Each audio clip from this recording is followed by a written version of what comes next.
All right, the road to WrestleMania continues to struggle, but chug on, of course. Welcome to KLB Live. It's still daylight out here. We wish you were here under the Florida sky. What's going to happen, bro, when... This is WrestleMania 9 style right here in the daytime. That's right. That's right. Except we're going to hope to have a better show. Not better than Alpha having Din Din and that match, but we're going to hope to have a better show. Great match. Yes, it was. Tremendous match. Easily the best match of that show. Welcome. The road to WrestleMania is still on. Better than Tonto versus Shawn Michaels, bro? Putanka. Remember, his name is Putanka. Yes, I think it's better. But Putanka and Shawn, I think some of the... I guess the sheet readers at the time were probably hyped for it, but it wound up being a big letdown. I don't think Chris Chavis was ever that good of a worker, bro. Bro, I was passing by Chris Chavis the other day, and he said hi to me. You know, he said hi to me. Hey, how are you? Hey, how are you? Is that how I said it? You're mean, bro. All right, man. So, anyways, this was after Rick the Model Martel took the sacred pigeon feathers from him, bro. Anyways, which is done. What it never mind. I'm not gonna try to dissect that. So what we're gonna do today is we're gonna talk about a few different topics. We're gonna talk about Raw from MSG, the house that Vince Sr. built on the back of Bruno Sammartino. No, Jess McMahon built, according to Stephanie. No, Stephanie said my grandfather. That's Vince Sr. I thought she meant her great grandfather. No. I don't know. I don't think Jess ran that building. I think Jess ran a different building. Wasn't it a different building and before they got the garden? I think the garden was during the Vince Sr. era. Okay. We know right. Toots Mont was there. We know that for sure. And Willie Ginzenberg. Willie Ginzenberg. That's right. Another one, bro. All these guys had bodies at the end of the lake, bro. At the bottom of the lake. And they all wear black suits with little bow ties, bro. Little bow tie gimmick from back in the day. And they all know a bookie somewhere in the country. And they happen to have limo drivers that say "ooga ooga ooga chaka" for some reason, bro. I don't know why that is. We're gonna get in trouble already, bro. So we're gonna talk about. You've already been racist twice, bro. Twice? Yeah, with Steve Dudley. And hey, how are you? No, with Spike Dudley. James Dudley.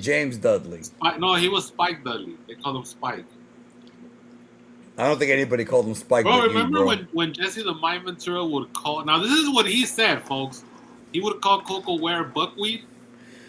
I think I remember that, but... They call him buckwheat, bro. Yeah, that's pretty bad. At least he didn't say dynamite and go real far with it, you know? Okay, so first of all, this popped me right here from Science Suplex. I've been watching Danny's Dot Marquis interview, and all I can think about while listening is Leo Rush traversing into the tunnels of Typhon. Bro, well, Dot Marquis is not the man that introduced us to the tunnels of Typhon, but no, he's not. He may have introduced us to Vincent Vega in a past life, but he definitely is somebody who is rest in peace. He might be in the tunnels of Typhon right now as we speak. Hopefully not, bro. Hopefully remember, he's a born again child of the King, so he should be in the right place at the right time. With the elder gods, that's where he's at, bro. Well, the gods that are older than Jesus and the devil. Yeah, that's what they say. That's what he says. That's what he says. Well, they said it to him. So we're going to talk about Raw from Madison Square Garden. We're going to discuss kind of the build-up to WrestleMania. And then our main topic, I guess, or whatever you want to call it, is since last week we did the most disappointing WrestleMania matches, which, by the way, I cannot believe we went the entire show without talking about Brett versus Vince at WrestleMania 26, which both you and I cut promos on 30 for 30. I think that was one where we foresaw the disappointment. That's probably why. Well, remember, we talked about how the match was probably just going to be Brett beating him up and putting him in the sharpshooter, and it wound up being significantly worse than that. Yeah, the psychology was all wrong. For 12 minutes of Bret just kicking Vince's ass. Vince took a heart attack from what was the name of that jobber team, bro? With The D.H. Hart Smith? Dynasty, right? Yeah, the Hart Dynasty or some shit. Dynasty, yeah. And that one guy that Like the landed on upcoming pay-per-view. that one guy that almost ended up like Christopher Reeves, bro, about 1 inch. The one that wouldn't fuck his wife but wanted to watch Bryan Danielson wrestle. That's right, bro. I remember that. He had the little crown on his head with the hair. Anyways, Before Samoa Joe almost put him out. bro, Vinnie Mac took a heart attack from those two gentlemen, and he hit his head on the floor at that WrestleMania. That was nasty. But like what Brett said, he took a heart attack from Jim the Anvil and Brett in the bar the night that the LOD gave him a soft demolition device, I'm sorry, not doomsday device. Yeah. And this was told at the Hall of Fame induction of Bret Hart. So, what pisses me off about that show, bro, besides everything, is that they gave CM Punk and Ron Mysterio Jr., who had a great angle with a very young Dominic. Actually, no, that was afterwards for the blow-off later on. This was the beginning of that feud. They gave them 6 minutes in that show. And Bret Clark and Vinnie Mac ended up getting 12 minutes. They should have flipped them, bro. And they also had that angle with the Hart family that took up another 6 minutes, like earlier in the show when they were Vince somehow had to pretend like he actually manipulated them. Yeah, but we got Bruce Hart in there, bro, which is always awesome. That's the last time. Was that the last time Bruce Hart was on WWE television? I think so, bro. Which is a travesty, bro. Right? It's a travesty, bro. Yeah, but if we saw him all the time, then it'd be a disappointment. You're right. He has the enforcer gimmick, but we don't want to see him all the time. We want to see him some of the time. You know? Joey annoying. We want Denzel's buddy. We don't want Denzel. That's right. That's right. You know, but before we get started, we're talking off air. I just came back from going to Golden Corral, a place that I introduced you to. You're welcome. I introduced you to that place, bro. You're welcome for the fine dining introduction. You were so addicted to that place that I remember we went there, and the next day I'm like, so what do you want to eat? And we're sitting there on the couch, and you were like, fuck it, let's go to Golden Corral again. You made me take you there twice, bro. And you took me to two of them, two different spots. No, it was the same spot. It was the same one. Oh, okay. No, but we went for dinner and for lunch. That that breakfast joint, the diner that's by your house, that was another cool little spot. That was I knew you were like that place. Because I'm a mark for those kind of diners. That's yes, and that's exactly what you said. You're a mark for those kind of places. But here's the thing: I had me 2 burgers. You once swung on an Oba Femi lookalike once in one of those, bro. That's right. But go ahead, tell me about what you ate. And they did have the lobster tails that you were talking about for $7 extra. But I don't dig on swine or insects, so I didn't partake. But what I did, there's my surround sound going off. So I had the 2 burgers. I don't do fries anymore because they're too soggy for me. But I like how the bun has that honey gimmick on it. They put that honey gimmick, so I had honey butter. I had 4 of those. One on top. You had 4 burgers or 4? No, 4 of the breads. One, it's 2 each, right? The breads are very tasty. No, there's no arguing. They're a little too soggy from my. They shouldn't be as soggy, but that's okay. What else did I have? I had some Chipotle. Did you have any do you eat any the baked beans or any of the cracker food? Nah, bro. I have baked beans all the time. I'm Mexican. I don't need to go to fucking Golden Corral to have more baked beans. I have that shit. Well, yeah, but they're done differently. They're American baked. I get my fiber with some avocado as well. But anyways, I had a good time. The only thing I don't like, bro, is that they do that gimmick where the waitress is coming and bring you your drink, so you have to sit there like an idiot and wait when you run out. And I'm the kind of person that needs to have a full drink if I'm going to enjoy my meal. So when my drink is low, it affects the entire thing. You know? Well, then you got to lower the tip, bro. You lower the tip when the drink is not refilled. They need to give us like a little flag or something to wave it whenever we're low on the drink. Or the little chip for the Brazilian steakhouse. Green, you bring more. Red, you leave me alone. That's right. But anyways, bro. So we're gonna talk about Raw, which I enjoyed, by the way. I thought it was a good show. I'll tell real quick a dining experience briefly. Me and the Chinker went to a Brazilian steakhouse last week. Actually, last week we went on a Friday, and we went during the day. And it's a Brazilian steakhouse that's owned by Cubans. So, and I knew it was What owned the by fuck? Cubans. Yeah, I know. I knew it was owned by Cubans. There's two giveaways. Number one, Cuban Spanish is very distinct. We all talk like Hicks. And number two, black beans. Now, I've had all kinds of different kind of beans, like you, right? Bro, the new There's a gimmick is difference. Hold on. There's a Yeah. difference between Brazilian black beans and Cuban black beans. Listen, like the Pepsi challenge, right? I can tell the difference. And when I had the black beans, I was like, esto es cubano. Sí, los dueños son cubanos. Yeah, Okay. bro. Hey, that, but let me. that got your thumbs of approval. No, I'm gonna tell you what really got my thumbs up approval. We had 3 waitresses. I hope they didn't see you eat simpan, bro, because it would be very disappointing. And we had 3 waitresses. They were all under the age of 40. And I thought it said 14, bro. Like, what the fuck? and based on your I love 40 plus. taste, based on your taste when it comes to the rear end of a woman, Yes. Blake Monroe's, these were not. We would not be. We are not going to debate on this. So 2 of them were Spanish, and 1 of them was actually from Brazil. Oh, I could already imagine. And it was, they were out there. They were out there. 1,000 times better than Blake Monroe. Then, if that's the case. I'm not going to disagree that when it comes to that side, yeah. You know, we don't have Cara de Papa on the chat anymore, bro.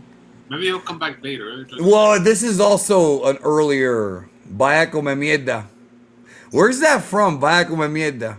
I don't know. It's from all kinds of different cultures. No. But my favorite ones with my dad when I said something stupid to him and he goes, "No coma moronga." My parents. But anyways, bro, go ahead. That's my cuisine story of the day. So I like the new gimmick because I have a couple here from the page, and I also have someone here. The new gimmick is how the marks are giving you scenarios, bro, to fuck paying list. Oh, so that's you. That's your. This mark right here, J lower score 457. But I hope J doesn't stand for Joto, bro. But if it does, that's okay. Do you want? Is it in the chat? This one right here. Yeah. So it says, Danny, you get paint list and Blake Monroe at the same time, but you have to see Oba Femi name singing Uga Chaka Uga Chaka. This is where I don't know if Joto 457 listens to us, bro, because he thinks Paul Heyman is the one saying, or unless he's just making fun of like Tony Atlas with Paul Heyman doing the impression of Tony. Paul Atlas. Heyman and Tony Atlas do not sound anything alike, bro. But he's naked. He's butt ass naked. Now remember, you don't have to touch him. You don't have to touch them. But you do get to fuck Blake Monroe and do you take the deal? He said Blake Monroe and Peyton List. Do you take the deal? But just to clarify, both of them, absolutely. I take, brother. You could have. Listen, you could have the entire fucking Wakandan army in front of me with their dicks out. If I get the 2-for-1 deal, I can concentrate. That's more than enough for me because I'll be fine. But Oba's gonna be doing this with his birthday. Oh, is that, with the Akuma necklace? Remember, you got the big Akuma necklace, bro. By the way, that's virgin talk. I don't know what you mean by that. I'm going to. Well, you're going to go see Street Fighter, I'm sure, because it's got a wacky cast. It doesn't have Raul Julia in it, so I don't care to go. Well, that's going to be very difficult, bro. I mean, if Mark Sinclair can bring somebody back from the dead, maybe he should have been in Street Fighter. You asked for, I gave you a god. That guy's awesome in that movie, bro. Yeah, he is. He's amazing. And also, and most importantly, okay, it doesn't have JCVD in it. Bro, remember. Or Frank Suarez. Bro, remember, JCVD plays Guile, the American, with a French accent the entire fucking movie, bro. Now, who wants to go home and who wants to come with me? That has a good cast too, bro. If Sagat brings guns to Bison. Yeah, it has a legendary character actor Wes Studi as Sagat, even though Sagat, that's right. He's a Native American as a shoot, but he's playing a guy from Thailand in this movie. And of course, there's that scene where the guy's coming in. Look, quick, change the channel. That's the funniest scene in the movie, bro. It has Miguel A. Nunez, who's best known as He's Ryu, right? No, he's DJ. From right. Return of the Living Dead and Friday the 13th Part 5. Remember, goddamn enchiladas? And then he goes to take the shit and Jason kills, or the fake Jason, as we would find out in that plot twist from Part 5. Kills him with the knife. That awesome surprise ending, bro. No, the copycat killer. The copycat killer. Yeah, but I like that one. I thought that because it's different. You know, I enjoyed that ending. People ended up liking it. People ended up liking it as time went on. Like Halloween. As time went on, yeah. Everybody as likes time went Halloween on. 3 now, but before it was. Well, when I was a kid, it's funny. When I was a kid, I didn't like that about Part 5 either. When I grew up, I was like, yeah. And then it gets wacky because I think Part 6 is when lightning strikes the fucking. Isn't that the beginning when lightning hits the graveyard and he comes back like Frankenstein? Bro, there's Navarra Jax. Well, we're gonna get into Nia Jax because she had a horrible match on Raw. That's cara de papa, bro, enfrente de bistec. This guy's laying all his gimmicks out, bro. It makes me sad. No, he should just pick one, bro. Are you saying like when Reek and Arab revealed that he was fucking sexual? No, he was Thug. Oh, we can't say that guy's name. That's right. We can't say that. And he had blackface as his avatar, which we definitely can't do. And everything he would say was in a rhyme. Well, it was a jive rhyme, which is even worse. Yeah, well, of course. What other kind is there? So, all right. So, Raw. Okay. On this show last week, you proclaimed that you felt that Oba Femi and Brock Lesnar is the real main event of WrestleMania. After this week, I wanted even more. Now we got Brian Alvarez saying it. So yeah, but I'm an oracle. I say things and before they become part of the universe and people accept them as facts. So therefore, yes. And now everybody's saying that Oba and Brock should be the main event of night 1. Night 2 should be Roman and Punk still. Correct. Now, unless Dewey is gonna be the man on the phone, then you want that to be night 2. If Dewey's the man on the phone, then he's gonna have to be night 2 because that's gonna be a big reveal. So it'll be Punk and Roman night 1 semi-main, but then those guys ain't gonna like that, right? They're gonna be upset, but whatever. And then is Dewey rumored or is that just? No, it's a strong rumor now. It's gaining steam. It's gaining steam. Because you know what? In the beginning, it was cute, right? Like when he first introduced the phone gimmick, it was when he was in his barn or wherever. Remember when that? And then when Ted got acquitted, maybe it's him, but he's not a big one now. But now that it's every week, it's like Ted Jr. Bro is not TV presentable right now. He would need about a month to be TV presentable. He's got more chins than a Chinese phone book. Yeah, but neither. There's a lot of people that aren't TV presentable right now and that are still on Jelly TV. Roll's TV presentable. He dropped more weight than you did. Yes, he did. And he did not. And here's the thing about Jelly Roll, bro. I'm gonna tell you why. There is more ways to skin a cat. Okay. He took the RKO, bro. No, but he also took another route to drop 400 pounds. He didn't. Ozempic, right? He didn't do the fasting gimmick. He didn't do Ozempic. Maybe he did, bro. But that's cheating. I don't respect that. That's cheating. Yeah, no, and it's also Ozempic has side effects that I'm not really big on, including eyesight things, and I'm not gonna fuck with that.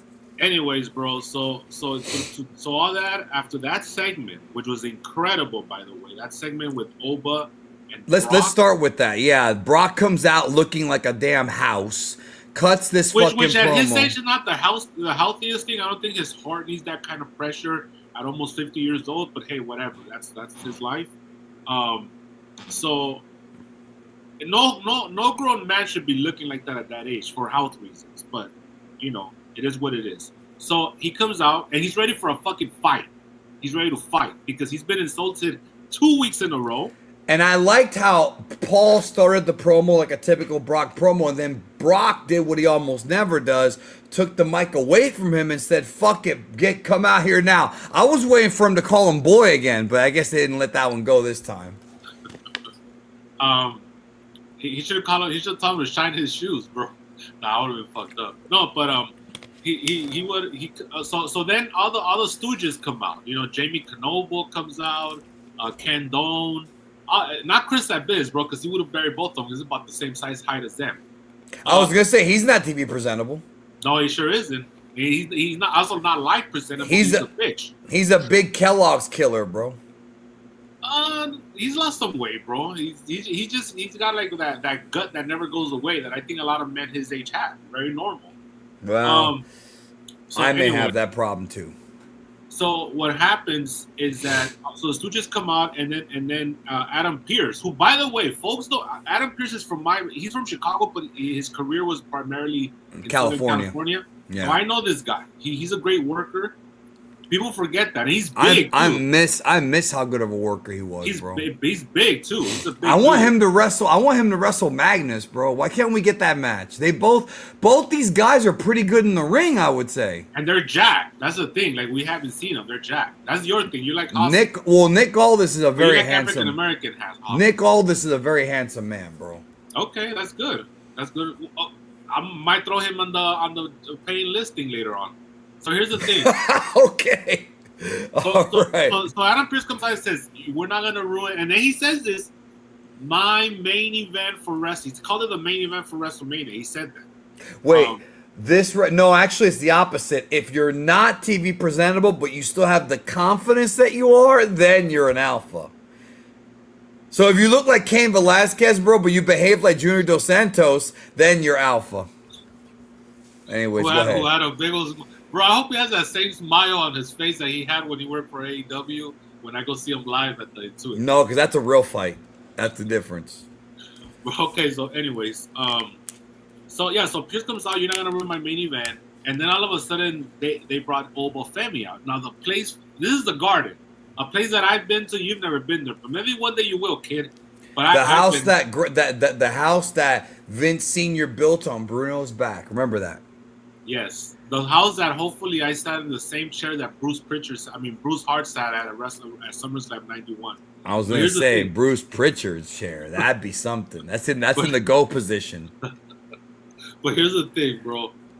So Oba Femi comes out, right? Gets a huge pop. The whole Goldberg shank, except it's Oba. Brock Lesnar's ready. And then they sent all the Stooges. And the Stooges took a lot of big bumps, bro. And not only the Stooges, the security guard, too. All the indie geeks. There was one where Oba tosses them high in the air. He does a backflip into the ramp. And then Adam Pearce rushes some. Remember, Adam Pearce is a big dude. And Oba Femi, like, this guy's a fly. He just tosses them into the railing or whatever. And Pearce takes this awesome bump. But the WWE fan base doesn't know. I don't even think they ever even mentioned Pearce being an ex-wrestler. Like, it's almost like a different world. Yeah. That's right. Remember, like, they assume he's just an office guy. Gino Monsoon wouldn't know he was a wrestler, bro. That's how much Unless you're paying attention to Master Fuji's training. That's the only way you know. That's Robert Morella, bro. That wasn't. That's true. You keep reminding me of that every time I bring it up. That was Robert Morella, bro. With that damn referee Joey Morello, that idiot. Like Jesse would always do that. He'd always bury him. That idiot. His whole family's dumb. But then Gino would get him back. Remember how Jesse would say hi to his kids, Tyrant, Tyrell, and whatever. Every single show, I'd like to send a shout out to Tyrant, Tyrell over in Minnesota. And then Gino would be like, "Oh, you have fans? I didn't know you had fans." So they would always kind of get each other like that. But anyways, so he tosses Pierce, bro, and Pierce takes this awesome bump into the rail, and then all of a sudden here comes Triple H to be the voice of reason, and he comes in and he's separate, and they respect. That's the only part I didn't like, bro, because right now Triple H has go away with me, bro, with his wanting to be Dana White so bad. Bro, this is so racist, but he's quoting your favorite movie. I Tatsu now read. You know who that is, right? Look closely at that profile picture, bro. I can't see it from here, bro. That's JD. You can't tell? You got the bad eyesight from going to Golden Corral. Yeah, the Simpan got to me, brother. So now I gotta squint a little bit. The Simpan and the 45 years of being on this earth got to me already. You probably forgot what he looked like. No, I remember. He's over with me, bro. He said I'm on the wrong account. Well, because you got your face on there, bro. Get back on the other account. Remember, bro. He said, and he was at the Garden for Mania 20, bro. And I'm sorry to hear that, but at least you were there to see. At least you were there to see Chris Benoit's coronation, bro. Who's in heaven right now with Dennis Condrey as we speak. Yeah, they're doing a mix. They're doing a mix and match, bro. They're doing a mixed tag. Anyways, it's Benoit. It's Benoit and Eddie against the Midnight Express. Oh, I thought it was Benoit and Conrad. Maybe they were doing the Battle Bowl gimmick, bro, where it was Oh, okay, that'd be badass. We should do a Battle Bowl gimmick, bro. As CML used to call them in their day, parejas increíbles, bro, where you get the two mismatches and you put them together. Anyways, so that was an awesome segment, bro. And then of course once Dana Levesque is in there, all of a sudden they all back off, you know. And the only thing that worried me, bro, is that I was kind of hoping that they were gonna nail Paul, bro. I really remember he has a fake heart, bro. I know he does, He's but a fake still, ticker. He could have taken a little bump, bro. I mean, bro, he has a fake ticker like King Kong '86 does. Remember they put a fake heart in King Kong in the Linda Hamilton movie? You've never seen that one, bro? Oh, King Kong Escapes, you mean? No, King Kong Lives. No, King Kong Lives. King Kong Escapes was the Japanese sequel. I always get them mixed up.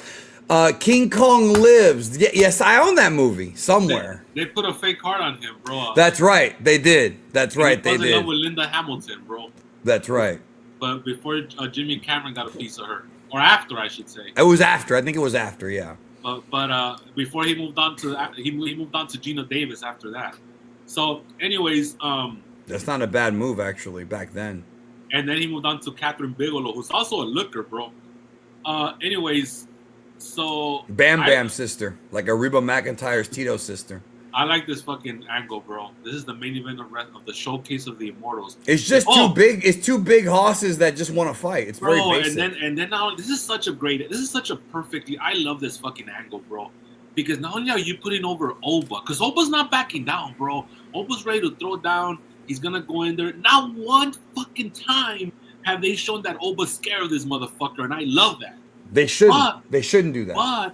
But Brock is the one that's getting frustrated, and he when he gets frustrated, his rage takes over. And you know how, and this is something the commentators have to get over. Adrenaline, fight or flight. It's gonna be the whole like putting Brock in a position where he's not dominant could actually make him more dangerous. That's what the commentators have to get over. Like, they have to. Right. Because if this match is going to go any more than like 3 minutes, if Brock's going to have to get desperate and get a weapon or something, and that has to be told through the story. And one thing I will say about Michael Cole, yes, he's improved a ton since, back in the day. Since he told us that Steve Austin was going to win the main event of WrestleMania 15. I wasn't gonna go that far, but yeah, he has improved since then. Since he got molested by Heidenreich is what I was gonna say. Join the current WWF champion at the what is it? The WWF champion on Home Shopping Network. Oh, he said current. That's what gave it away. I thought he said the WWF champion. Well, I have that. I have the pay-per-view version of that show. Why would that give away the finish of the match though? Because he wasn't the champion yet. Rock was. Oh, but he had said Steve Austin before he said WWF champion. He said that, and the WWF champion, Stone Cold Steve Austin. Oh shit! Okay. What an idiot.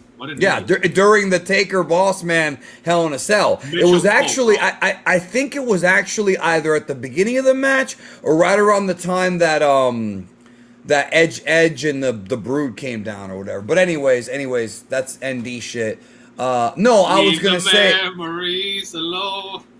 if they're gonna do it, make the match longer. I could see a situation where maybe Brock gets desperate, but that's something that the point I was gonna make is Michael Cole or whoever's doing commentary has to get that storyline told to us, to the audience, that Brock might be more dangerous because he feels like he might not be able to beat this guy, at least not in a fair fight. Right. But at the same time, knowing you want Kofi Kingston to do a run-in because in your booking, you're going to have him feud with the New Day for some reason through the fucking spring, which makes no sense. No. Okay. Here's what I'm going to do. I'm going to have Paul Heyman come out, and he's going to go through his hypothetical list of guys that Brock wants to beat at WrestleMania but can't for reasons. He's going to talk about Sweet Daddy Siki, SD Jones... Right? Are you following me? Yeah. He's gonna talk about Ron Simmons. He can't beat him. Ahmed Johnson.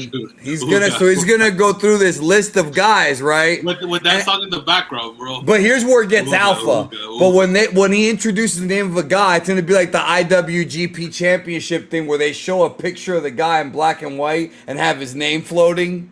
That's right, bro. They don't do it anymore. No, they don't do it. Well, they do it, but it's only like 7 guys now because Evil's in the list. Evil and Sonata are in the list, bro. And Scott Flash Norton and Terry Bollea are not. That's when you know there's a problem, bro. Because they haven't won the title that Evil won. No. Yeah, no, of course not. I'm glad this one followed you, bro, because that was a horrible booking idea. Mecha Science saying, no lawyers, please. No more lawyers, bro. But where's the lawyer? What lawyer? I don't even know what you're talking about. I never said anything about lawyers with this match. Yes, you did. Not with this match. When did I say anything about lawyers? Bro, I'm about to tell you. Just chill out. You're like Brock Lesnar right now, bro. Your emotional dysregulation is... No, I'm confused. Okay, years ago, you booked a horrible way for CM Punk and Tony Khan to get along, where you had lawyers, you had like a party. There was supposed to be this weird party.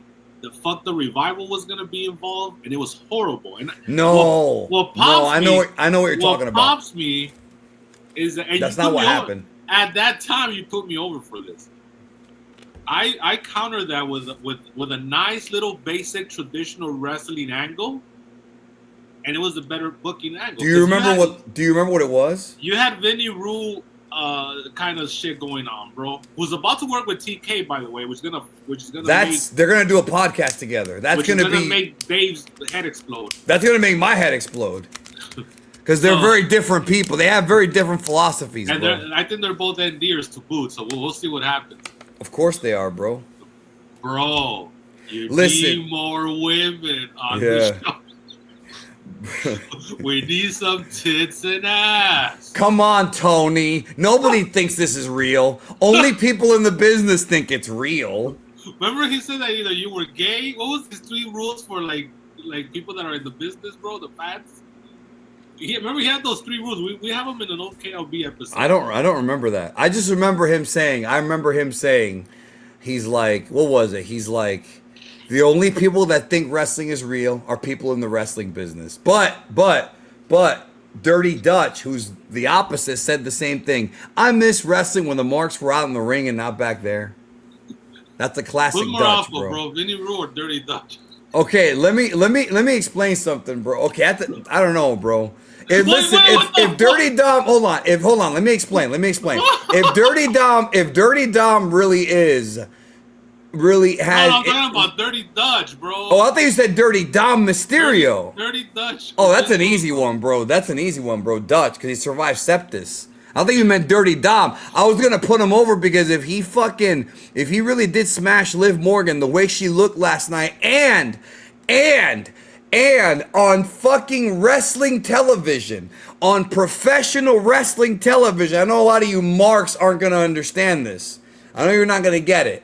But she came out and said, "Tu mamá basura puta," on television, bro. Who would have ever thought we'd see that? That's like when Carlito said "mamao" in 2006. These are bad words, bro. These are bad words, bro. What was 2006? Because he said "mamao" on TV, and I remembered it because you're not allowed to say that word on TV. That's a very bad word, bro. I love the little ND comes out, bro. I love that. Anyways, so what do you think about? I already said my whole Brock shit. I love it. I wanted to headline night 1. What are your thoughts? I think it's an open night 1. I think they're gonna do the gimmick where Brock wants to go home early, and they're gonna get the crowd into it, and then it'll end with the ooga chaga with the light. That's gonna be his theme song forever now after that show. She still looks like a Mogwai. Look at her, like she's cool. I mean, I like her body. I like Liv Morgan's body quite a bit, actually. Wait, Mogwai, bro. Mogwai. I thought he said Mowgli. Isn't that Mowgli from fucking Jungle Book? That's it. Science to play. All right. Mogwai. No, bro. Mamao is bad depending on like no, Mamao is bad. This guy has like 30 gimmicks, bro. Yeah, I know. I can't keep track. Okay, so Jax. Moving on from Brock and Oba. Well, okay, one last thing. Is there anything else they can do to add to this match except just cut promos? I think it's ready. Yeah, but they got two more. They got one more TV, right? One more TV. One more Raw, yeah. One more Raw next week. Yeah, because they don't do this one on SmackDown, which is good. I like how they do that. SmackDown's with SmackDown, Raw's with Raw. Except for Cody, but we'll get to that in a minute. Oh, I hated that. That's the opposite of this. I was just gonna say it's the opposite. But wait a minute. So we agree. So you know what they need to do, bro? And see again, they don't do shit like this. They don't think outside the box. They need to do like a UFC style thing where it's the black background and they're talking. I would be okay with that. No, like a little 4-minute documentary on both of these guys, and you have all the talking heads. So you know, the Miz is always in these. Oh yeah, have other guys talking about it. Yeah. But they gotta get somebody like Cena, like somebody who's been in there with Brock, like maybe some of Brock's victims, maybe Mean Mark, bro. And then you could have people in NXT talk about Oba. You know, oh well, he came in. That's a good idea. That's a good idea. Prince Albert, bro. Oh well, he came in here day one, and he was already squatting 500 pounds. And they show the footage of Omar. There's so much. I would do that for the go home. By the way, the storyline that you're talking about that I booked for AEW, you're totally misrepresenting what happened. No, it was not horrible. No, it was not. You just don't remember it. You're the only one. Literally you and your goons, which don't count, are literally the only. My goons are like everybody watching right now is one of my goons. Don't tell me you think you drew the house, bro. No, but at the same time, well, the goons with the brain, I drew the house. The other goons from that. Oh, okay. That must be how it works. Let's do the count. You'll see. Anyways, so the thing is, you give yourself credit for being. How is that even possible? Like, no, bro. How's what possible? Look, I'll tell you this much. How whatever you're gonna say right now, you're gonna recount the angle. It doesn't matter because at that time when I first heard it, it was a horrible angle, and I told you. And that's why I booked my angle. But I wasn't and gonna. You put me over for booking. No, I'm sure I put you over. I'm not afraid to say if you had a good idea. I'm not ashamed of it. What I'm saying is, I think you misremembered that angle. No, but because no, that's fine. But at that time, I also buried it. At that time when it happened. So even if you said that it was confusing. It was very convoluted and it had all kinds of weird. Okay, no, I understand you saying it was convoluted, but that's because no. I know what it was, bro. But remember what the difference is. No. I remember what the difference is between your angle and my angle.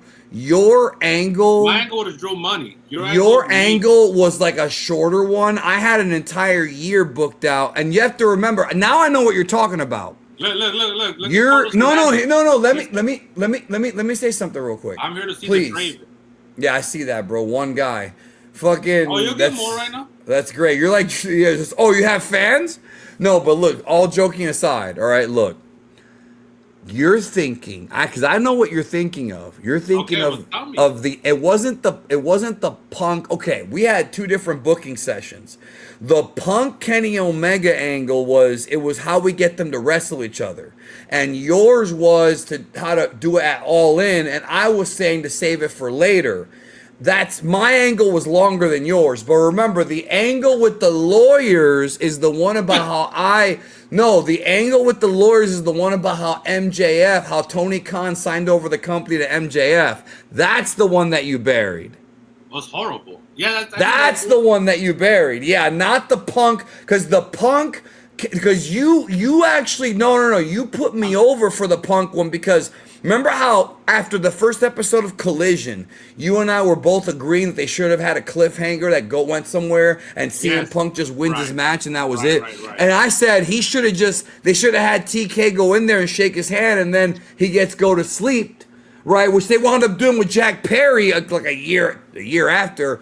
But you put over that booking. The one you buried was the MJF taking over the company one. That's what happened. But it was horrible. Bro. No, look, remember, mine ended with War Games. Team like ex-WWF against Team AEW, bro. But the thing to me is that you have to be able to book things that happen in the ring. You were getting too comfortable with making. I was doing a lot of.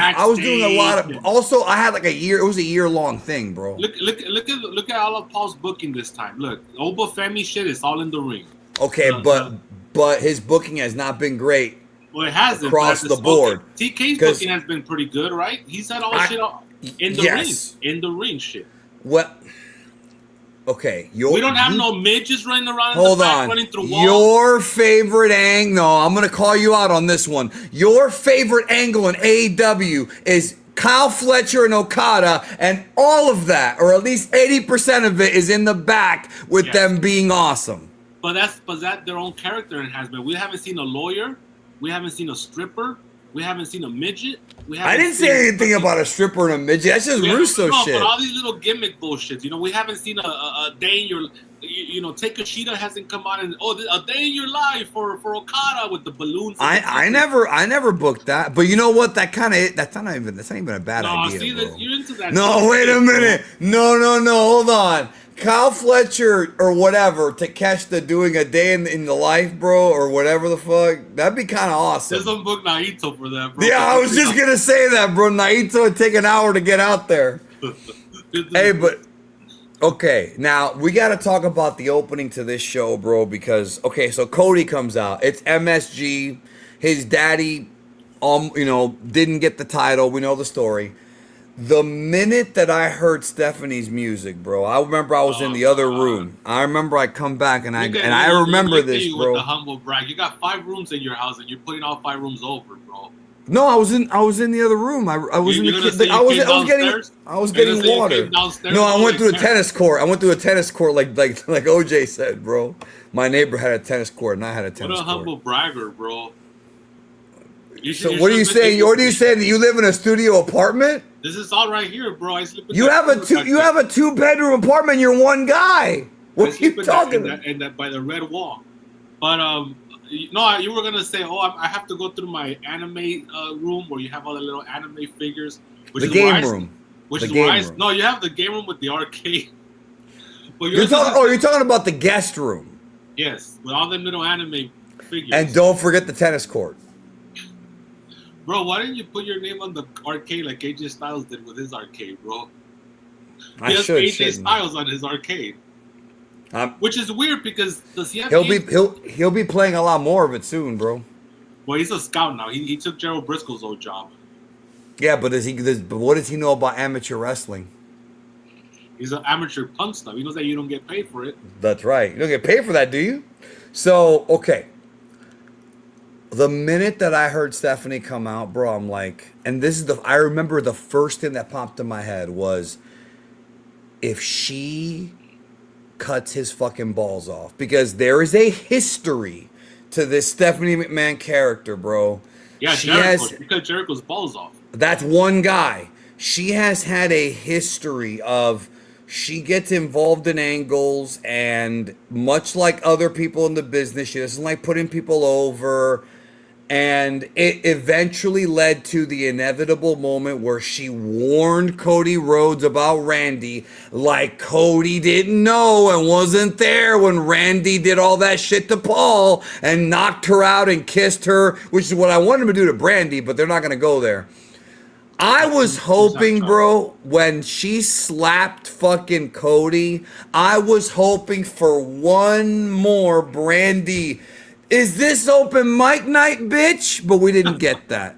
It's too bad. You were logging into your Heels account, bro. Okay, all right. Trying to get the scoop, bro. That's right. Anyway, Heels is the modern version of the what's the name of that show that you like, bro? The Wow Factor. The Wow Factor. Yes, that's right. The Wow Factor. With 2 shows. 3. Yeah, this was horrible. And then like at the end, he's like, I got 2 words for you. Thank you. Come on, bro. Like, no wonder people love Randy Orton. I mean, it just felt like, I don't think this was productive in getting Cody over. Like, her warning Cody. Well, I think the point was to put. But Cody's the champion. Like, he should know all this. No, I think no, he does. That's the problem with this. He knows all this. There's nothing that she told him that he doesn't already know. But the point, like Sean O'Hare. But the point of this angle was to put Randy Orton over. They wanted to put heat on Orton without him being there because Stephanie McMahon has lived it with Paul. But the problem is that it ended up making Cody look out like a chump, especially the way she talked to him. She slaps him. Then he thanks her at the end for the. She has a history of that. Now they did bring Vince McMahon up, I was gonna get there, and they have slowly been bringing his name up in the past year. Look, VKM, bro, and it's not the Voodoo King Mafia. No, but they just cut one of them, bro. So he just quit. I'm sorry, he quit, bro. Maybe it'll be VKM with him and R-Truth instead, bro. In AEW. No, check it out. That's a Vince Russo idea. I don't think Vince is going to come back as an on-screen character. But I think, being genuine here, this is being done to set up an eventual Hall of Fame induction. I think they're going to do it at some point soon, and I think they want to do it before he dies, and now that he's not picking it anymore, it just seems like that's where they're going. But the only issue with that, bro, is that they're going to take a risk with the audience, though. A huge risk. They might boo the entire segment. So that's the thing. So they have to make sure, and we're not there yet, but they're gonna have to make sure that this is gonna be forgotten. Like this is. I'm thinking. If it really was Russo booking, they'd rehire the bitch that played Claire Lynch, but have her be Janelle and make her a heel, bro. No, she have her died, get buried bro. every week. Remember, Claire Lynch died like a year or two ago. It was all over the internet. I don't remember that. Yeah, she died like 2 years ago. The one that almost ruined AJ's career. She worked as a shoot at Universal, bro. She was one of the Universal extras. And she quit as an actor because of all the heat she got from that angle. The marks thought it was real. But we've never even had a blow off. Bro, the Aces and Nate, what was the blow off to that? That went on for years. Yeah, I don't remember that. There probably was. Oh, wasn't it? Didn't Chris Sabin beat Bully Ray, and then that was it, right? I think it just petered out like the NWO. It just kind of went away by itself. It never really had a blow off. Yeah, I don't know. Yeah, All House 8091 remembers she did that. Yeah, it was all over the internet, bro. No, I don't remember that, bro. But I know that I felt bad for her because a lot of these fucking wrestling fans thought it was real and went after her over it. She played Olive Oil. See, this guy, I'm not gonna give away anything, but he used to. You said the ND thing, bro. You guys do attract each other. Yeah, but he used to work, I think, at Disney. I don't remember. I think it was at Disney. So he knows a lot of that scene, bro, with those C-level actors, bro. D-level, bro. The ones you talk to are C-level. The others they did a funeral. Yeah, well, I'm gonna be hanging out with John Joey Pants in about a month and a half, bro. I hope you guys get a picture. When I get a picture with him, bro, what's gonna pop you more, that or the Ricky and Robert one from a few years ago? Because Joey Pants will, bro. Hey, could you take cash? Of course we can, Bubba. Have a headlock. But are you gonna talk about Dig That Cat? Or are you of course I am, because nobody brings that up to him. No, I'm going to tell him, I'm going to say he's in 2 of my top 15 favorite movies as a shoot, The Matrix and Memento. I think you're going to say La Bamba, bro. Well, that is a good movie. And Bad Boys is good. He's a Dick Valence's agent in that movie. He's in a lot of shit that like did you remember he was in Bad Boys? Like he's been in a lot of shit, bro. And I'm gonna tell him I'm on Sopranos season 3. Like I'll let him know. Yeah, bro. Ralphie, whatever the fuck his last name is. I forget his last name. Yeah, not Wiggum. And then he was also just in Wonder Man. He played himself. Yeah, Joey. Come in, and people call me Joey Pants. And he got the lead role from what's his name, bro? He took it from him. I think. No, what's his name took it? I forgot his name, bro. I forgot these characters' names. I enjoy Wonder Man on your recommendation. So, okay, the Cody Pointless segment. Now, let me ask you about the Punk Roman ending segment. Is also going to be there, bro. Mark just said it right now. Yes, she is, bro, but I've already seen her pussy. So, okay. What wrestlers are going to be there? Just Melina. Just Melina so far. What the fuck? That's all they have so far, bro. I don't know if they're going to bring more. It's in Houston, right? That's right, bro. Bruce Pritchard's town. They should book Bruce Pritchard, bro, to be there.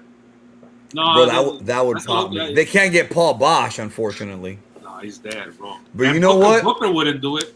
You know what though? The Sam Houston Coliseum is still there, right? Or did it get torn down? No, it's got torn down. Damn, I would have loved to have stopped by there and taken a picture. The Summit's still there though. That's where the Royal Rumble '89 was from. Yeah, but that's not like the Sam Houston Coliseum, bro. Gino Hernandez built that building, bro. The son of Paul Bosch. The son of Paul Bosch, allegedly. That's right. Allegedly, bro. That's another conspiracy. There you By go. the way, Ross Cifaretto, that's right. We did a show. You and I. Didn't we do a show on like pro wrestling urban legends and we talked about that? Yes, we did, bro. We talked about Stephanie fucking Poffo. Not Lanny. Maybe. No, his penis is too big. Randy Poffo, son of the Yeah. Well, they're both sons of mine, bro, but you forget they're brothers, bro. Hey, listen. Were you the one that said that somebody should yell Randy Savage's name when she's up there and dating her Hall of Fame? No, that was either the 400-pounder or the midget on your Discord, bro. No, it wasn't either one. Brother, I gotta tell you a story about the 400-pounder or the midget, bro. Go ahead. No. Listen, this is how much I love my Discord. So this new guy joins the Discord yesterday, right? New guy, brand new, right? Brand new. After he says hello to everybody, the first thing he says, bro, and it's gonna pop you because I know you. Was it Bruce from Connecticut, bro? No, this is actually gonna pop you. He goes, "Hey, I don't know if anybody here can help me, but I think I have a demon in my house. There's chairs moving and there's a lot of weird stuff going on and I'm waking up with scratches. Does anybody know what to do?" This is his first day in a Discord, doesn't know any of these people, nothing. And then one of the guys in the server, who's a little fella, says, "Make sure that you put cameras all over the house and call a paranormal SWAT team." And I reply back and I go, "Motherfucker, this ain't The Conjuring. This ain't the fucking movies, bro." And then he goes, "I should call the couple from The Conjuring." I'm like, "They're dead. They're fucking dead." And it literally became a thing, bro, where like these people, and you can ask Slick. Actually, this motherfucker saw it too, bro. He was there. I got witnesses. Also a little fellow, bro? Yes, he is, but he's not. Yes, he is, and he's a liar, but he's not lying this time. All right. You exploit a lot of these little fellas for their money. And this did happen, bro. He said, tell the demon it's not going to suck itself. Yes, he did. That's the line from Scary Movie, bro. Well, yeah, I know, but I use the line now. Just like all the other lines that we take from movies. What else is new? So, okay. Roman and Punk. I felt like this week there wasn't much to it. It was just more like a brawl. Did you think it was lazy booking? Not really. I mean, it was just not really. I mean, they have to get through this week. What else could they do? You know, it was either this or a video package. I think. So I guess next week we're gonna see Roman get the better of Punk in the go home show. You know? Well, Roman's winning at WrestleMania, so. Yeah, but that's you thinking WWE pattern of booking. Well, that's me thinking like Vince era booking. Yeah, but it doesn't work like that no more. So I think if Punk could get his ass whipped twice. Once at the go home show next week, and then at WrestleMania he loses. He's gonna be gone for a while. So I thought it was alright. I just didn't like the overly produced aspect of it, where it was like Roman took 6 minutes to get to the ring, and then they played Punk's music, and it's just. That's typical WWE shit. It felt like for the Garden, bro. It felt like they could have done something better. What did Rikishi do to piss these people off, bro? How come he doesn't get a payday ever? Well, you know what he did. He bitched about everything. Remember he told Jey Uso to go to AEW, bro. Remember that? Does Denny Louie still own Star Wars helmets? Yes. He's a very. What happened to that guy, bro? He's living his life, bro. Being very. Is he still in the group? Yeah, he's around. He's there. I'm gonna tag him in that documentary I told you about, bro, because I want him to watch that shit. I don't know if he's into the macabre shit anymore. He's changed a lot. That's he's a not little good. fat, but he's on your Discord, bro. He's a little fella, so maybe he's on your Discord. We do have a lot of them in there. So yeah, so I don't know. I thought it was whatever. I thought that Roman took a bad bump because they didn't clear the whole table, but whatever. Okay, now I gotta talk about some and then Petey Williams you didn't pop when Petey Williams took the spear, bro? Yes, I did. Yes, I did, bro. And brother, what about the fact that you want to talk about killing Kellogg's? Gregory Helms has been killing some Kellogg's, bro. Oh man, he look huge. But I think because he has the beard, he has that Road Dogg beard. So but he's also got the chins of the Chinese phone book. So we got to talk about some lazy booking, okay? Because there was a few folks. Yes, there is. Don't listen to this guy. I am not biased against AEW, and I'm gonna prove it right now. Boy, I got my WrestleMania card right here. We have to go through it. The whole card's already pretty much done. Well, we're gonna go through it, but we also want to go through. Do you want to get our honorable mentions for matches that you thought? So the gimmick we're doing this week, because last week it was most disappointing. This week's the reverse. Matches that you thought you didn't think were gonna be great and wound up being amazing. Or that you didn't have no expectations. Like they were like whatever, and all of a sudden it's like, oh shit, that's another thing. Right. I've got a few honorable mentions. Do you have any? No, I don't. I just have some that I want to put on the list. But you go with your honorable mentions. I've got 5 honorable mentions. Okay, go. Give it because I was really thinking about this. Okay. HBK versus Vince at 22. I thought was much better than it actually was gonna be. Right, I enjoyed that match. That's one. On my list for actual. That was on my actual list, so we could cross that one out. Chris Benoit versus JBL at 22. I also liked a lot because it's Benoit, bro, but JBL, but they had a great match. Here's one. Now Gunn versus Butterbean, bro. No, that happened the way it should have. Okay, here's one that I actually thought. I'm sorry, I have 4 honorable mentions. Here's one that I actually thought I was going to put it on the list, but because of one of these men being on the match, I decided not to. And you and I were there together for this one. Bad Bunny and Damian Priest against The Miz and John Morrison. Because I refuse to ever give John Morrison credit for anything for the rest of his life. I don't care if he cures cancer, bro. He's beta forever, right? Now, if he can produce Peyton List and Blake Monroe to blow me, great. But besides that, yes, Bad Bunny, Damian Priest. Remember you and I at the show, because I remember this vividly. We both popped for the match, and you turned to me and you go, "So is John Morrison forgiven?" And I go, "No." And then you popped. Was that before or after you fell asleep, bro? I think I fell asleep during one of the women's matches, bro. But the whole match, not just that was the best part. Something like that. You're like, oh, it's over already? Yeah, well, I fell. No. You're thinking of Stand and Deliver. I fell asleep when I said it's over already. Bro, remember for the Stand and Delivers when you said it's over already. No, that happened twice, bro. Stand and Deliver at your house in your living room. No, the best part about Stand and Deliver, bro, is that Garganas and Ciampa went 45 minutes. Right. And you passed out for the entire. You. That's right. You saw the beginning. You passed out. You Coliseum videoed yourself, bro, where you edited the fucking match, and then you woke up and you're like, "It's over already." And you were, that's what happened. It was a 45-minute match. That's what happened. And but for the people that weren't there, we had to sit next to little gimmicks that had little. I remember this, them, bro. We had to sit next. What he said. You see what he said?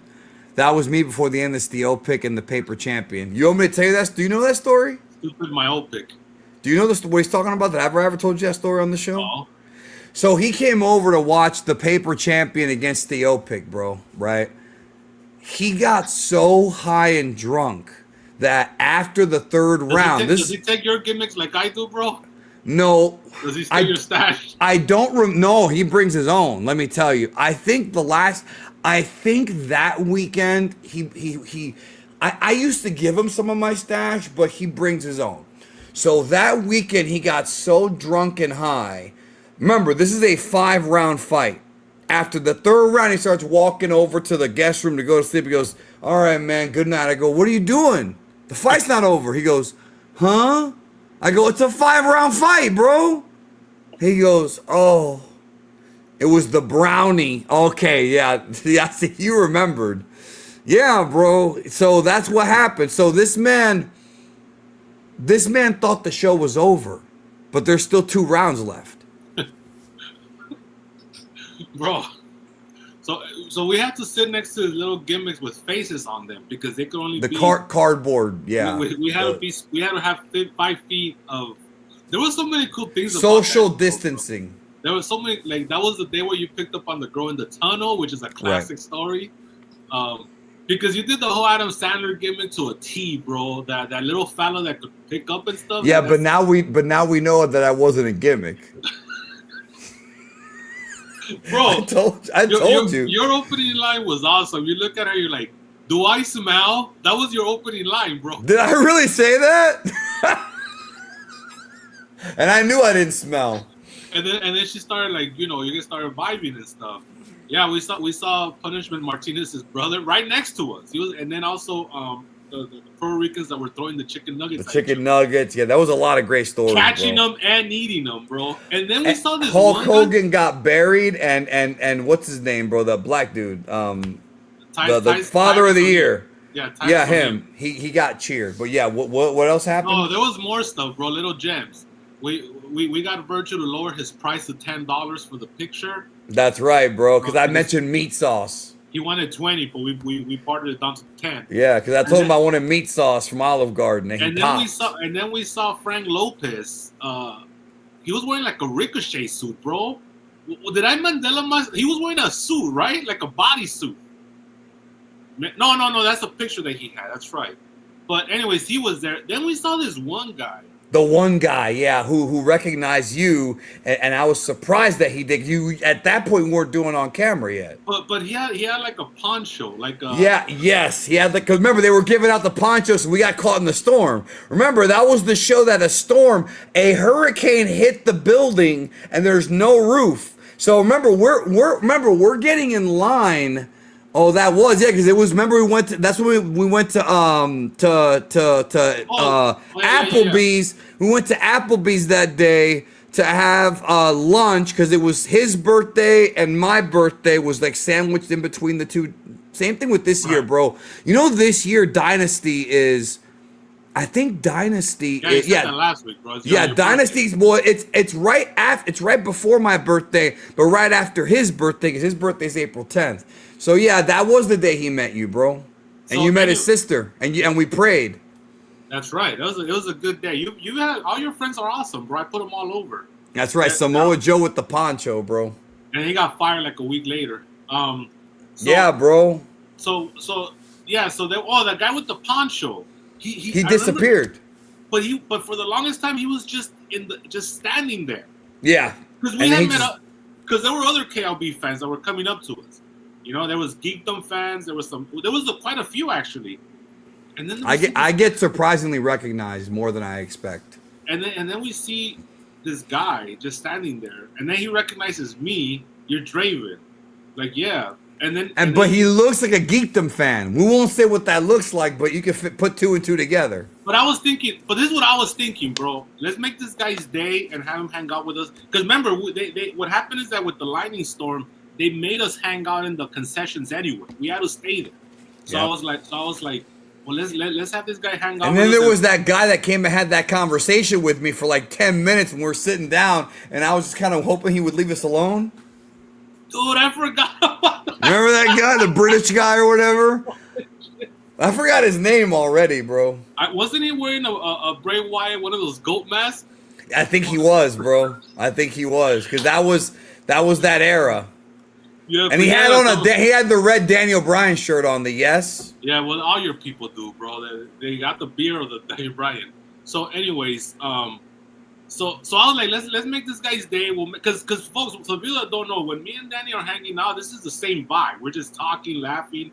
So I'm like, I'll make this guy's day by giving him a little taste. He could join in, but he just stayed quiet, bro. He just kind of like looking at and then he just vanished. And I'm like, okay, well, he's gone. Probably went to go sit down. That was weird, bro. Didn't he have like really good seats too? Wasn't that like so?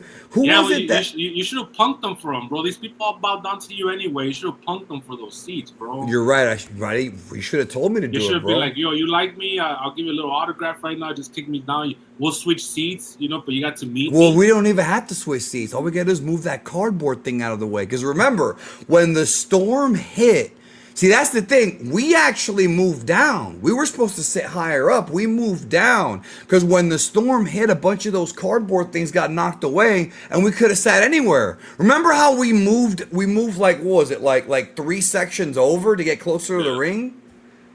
Man, that was a cool. That was a cool night. Well, here's why it was a cool experience. That'll never happen again because they'll never do a WrestleMania where you have mostly empty seats. Like, they'll never do that again, bro. Unless the prices keep going up, in which case maybe they will, bro. Well, this year they're gonna have mostly empty seats, but they did push a lot with that 316 sale. They're gonna drop them. Watch the weekend of. They're gonna drop them like real low. Watch.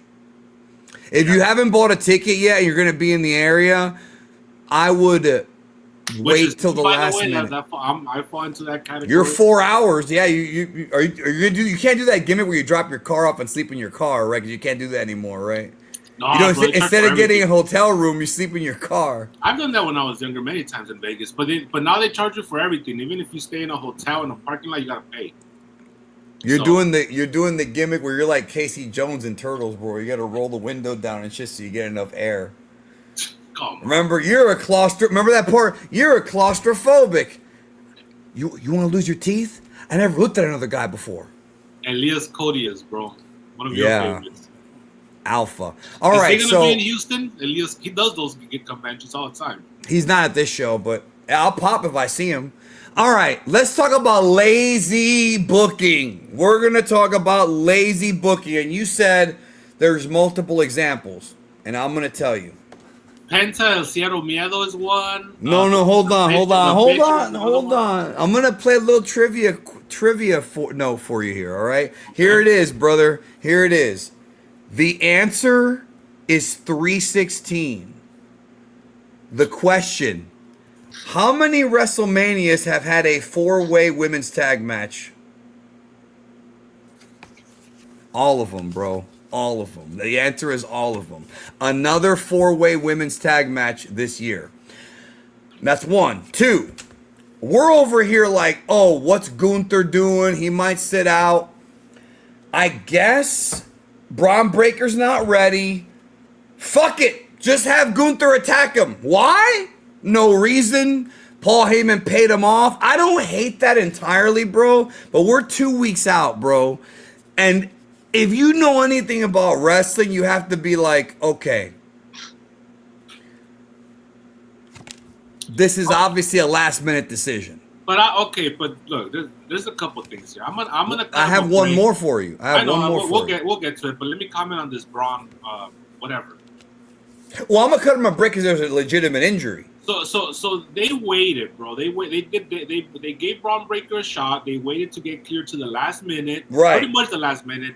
Unfortunately, he didn't get clear. And then Rey Mysterio, I guess he didn't get clear either, who was gonna be Gunther's opponent.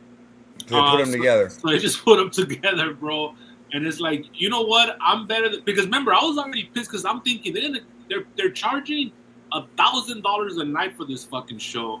And they're gonna keep Gunther out just because Ray went down. Fuck that. So well, not just that, but if you were Ray, bro, wouldn't you tell your doctor, "Hey, tell him I'm injured, so I don't have to fucking retire"? That's what I would have done. I mean, there could be a lot of that, bro. But remember, we're talking about carny Mexicans, bro. He is friends with Carlos, who has one leg now. Unfortunately, bro. So don't laugh at that. No, I'm not laughing. I feel like the fact that I didn't get him those panecitos might have helped him have that leg longer, bro. Those pastelitos, bro, that I almost got him. No, but he lost it because if he would have ate them, yeah, he would have lost it sooner. That's what you're trying to say. That's what I'm saying. Maybe he got another year out of that leg, bro. What about it when Psychosis though slapped him, bro? Like you think that rattled his foot, bro? That's what happened. You're a dick, bro. I tell you not to laugh. Psychosis 2 or La Parka 3, bro. All right, so speaking of Mexicans, So they booked this ladder match, another WrestleMania ladder match with multiple guys. How many times have we Fine. seen that? Okay, exactly. But here's the thing. So when you look at this match, right, the deeper you go into the names of the match, the worse it gets. Alexander Rusev. So it's, hold on, let me build it, bro. Let me build the fucking story. Don't bury the lead. So it's Penta, El Cero Miedo, defending against Javon Evans. Okay, he hasn't lost. He hasn't lost that many times. He's got his streak on the line. Javon Evans has the streak on the line. That's right. He has to win this or he's lost the streak already. Okay. Dragon Lee. Now, Dragon Lee already had a shot against Penta 2 weeks ago. No relation to the Ultimate Dragon, by the way. No relation to Ultimate Dragon, nor is he a student of Ultimate Dragon. I was Dragon Kid. Or Bruce Lee. Well, of course not. That's Ultimo Dragon. Of course, God, nah, bro. No, but Ultimo Dragon is a student of Bruce Lee. He's the last dragon. I don't know what history these guys got, so call me ignorant, but the boomer on the right is a closet hater on geekdom. That's all right, new. Trap, he thinks you're one of my haters. And in some ways I can understand somebody saying that because they're new and they don't know you and you troll me a lot. But that's the gimmick. But I'm just gonna say this right now. See, this is the most ironic thing is I end up fucking with my audience the same way that you fuck with me, and they get all fucking personal and they cry, and not all of them. These guys here are cool, but there's always the little pussy that has to cry because his feelings. But I just want to make this point very, very, very, very clear. I know who my haters are. And you'll never see me do a show with my haters because Trap Senpai, bro. Is he no. Hold on. Let me just get this out.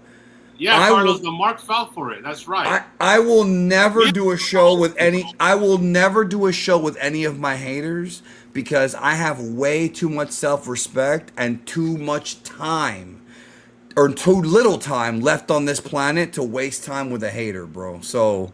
Also, this Trap Senpai, I gotta say this. This is not the world that me and Danny live in. We live in a world outside of this. This is the YouTube shit. I don't do this shit. All right? So there's a relationship that goes beyond YouTube. So shut the fuck up. That's all I gotta say. Yeah, I'm not mad at you, bro, but I want you to be aware. Some stupid shit. No, but I want him to. I just want you to be aware. I would never do. Me with the fucking YouTube. This guy is sus. What the fuck does that mean? Well, I'm just saying that I would never do a show. Factor, bro. Want to compare degrees? Want to compare bank accounts? I'll do it right now. Wait a minute. Hold on. Now you're starting to be like me now. No, this guy pisses me off, bro. He said, want to compare bank accounts? That's one of my lines. No, all right. Let's get this. Bro. If you guys ever come to Vegas, I work with MGM. I can get you free parking. Okay. This needs to. First of all, we've already been there twice. Where have you been? Josh, whatever the fuck. At least let me Lyles. sleep in the parking lot. Let me sleep. And he's dressed like an alpha, bro. And so he's either a preacher or a bodyguard. I mean, look at him. I like or maybe he's an MMA guy like Dan Severn, bro, and he's dressed to go out. That's true. He does. A lot of them do live in Vegas. So you're saying that his only other shirt is a fucking sweaty brown shirt, your gray shirt? He's probably wearing chancletas underneath that picture, bro. Or under the water. You're the only guy that I would know that I could see in a suit and wear chancletas, bro. Have you done that? Actually, I did it like 4 months ago, bro. Just as long as As a shoot. Geekdom, do you hold a bachelor's degree? I have certifications. Is how I got my education. The Hard Knocks, bro. The Life of Hard Knocks. Huh? He's the guy that has all the degrees, bro. There's one that's tilted. I can't do it, bro. Yeah, I've got a YouTube plaque back there somewhere. There it is. That one is tilted. Hey, but check it out though. All joking aside, if you really do work at the MGM, bro, first of all, you know what I would appreciate, brother? If you really can help me out with this one, get me free tickets to David Copperfield, because I want to go with this motherfucker so he can witness a real worker, bro. Because that. No, you fell for David. Let's just say, right, that When Triple H says, it's what we do, it's how we make our magic. It's even more that way with David Copperfield, bro. Here's the deal. One time me and Danny were in Vegas, Las Vegas, Nevada. And he comes to me all excited, and he said that he saw David Copperfield get into a spaceship. No, he didn't get into the spaceship. His alien friend got into the spaceship and flew away, bro. And we saw it leave the MGM. It was awesome, bro. Bro, you got work like this beta that just called me out got work. Bro. That one show, I think I'm not trying to be funny right now. I'm dead serious. I had so much fun at that Magic show, bro. Like, David Copperfield's a tremendous performer, bro. It was better than probably this WrestleMania is going to be, and I love wrestling. Did you say you saw him come out of a TV? Yeah, no, it's better. He didn't just come out of a TV. He went back in time to hug his father. Remember, he played a whole movie where he went back in time. He teleported into the whole movie in the past, hugged his father, and came back to the present. This was all in one show. You had spaceships. You had time travel. Like, bro, this was not just a magic show. That's why I loved it, bro. This was like an experience, bro. What about if he would have, like, magically started the little propeller that your friend had that was sitting next to you? Carol, bro. And she started flying. I would have done the gimmick where, brother, I would have done the gimmick when she got right here. I'd be doing this right here, and we'll leave it at that. Who was the name of that carny, bro? That back in the '80s that had the little radio that was the preacher that was also like a prophet and shit. Peter Popoff. Peter Popoff. Yeah. So, take off this walker and get the devil mad. I'm burning this arthritis. You did it just like that, bro. I can see what's up. Also a big Dragon Ball fan, and my birthday's the same day when Z was animated. You mean when Z started? So your birthday was April 26, 1989, which means you're a post 87, right? Which we had to explain to Bon J. Actually, no, we didn't explain it to him. No, because I'm not gonna do that anymore. I've done it too many times. Yeah, but you made a clinical error, my friend. You said animated.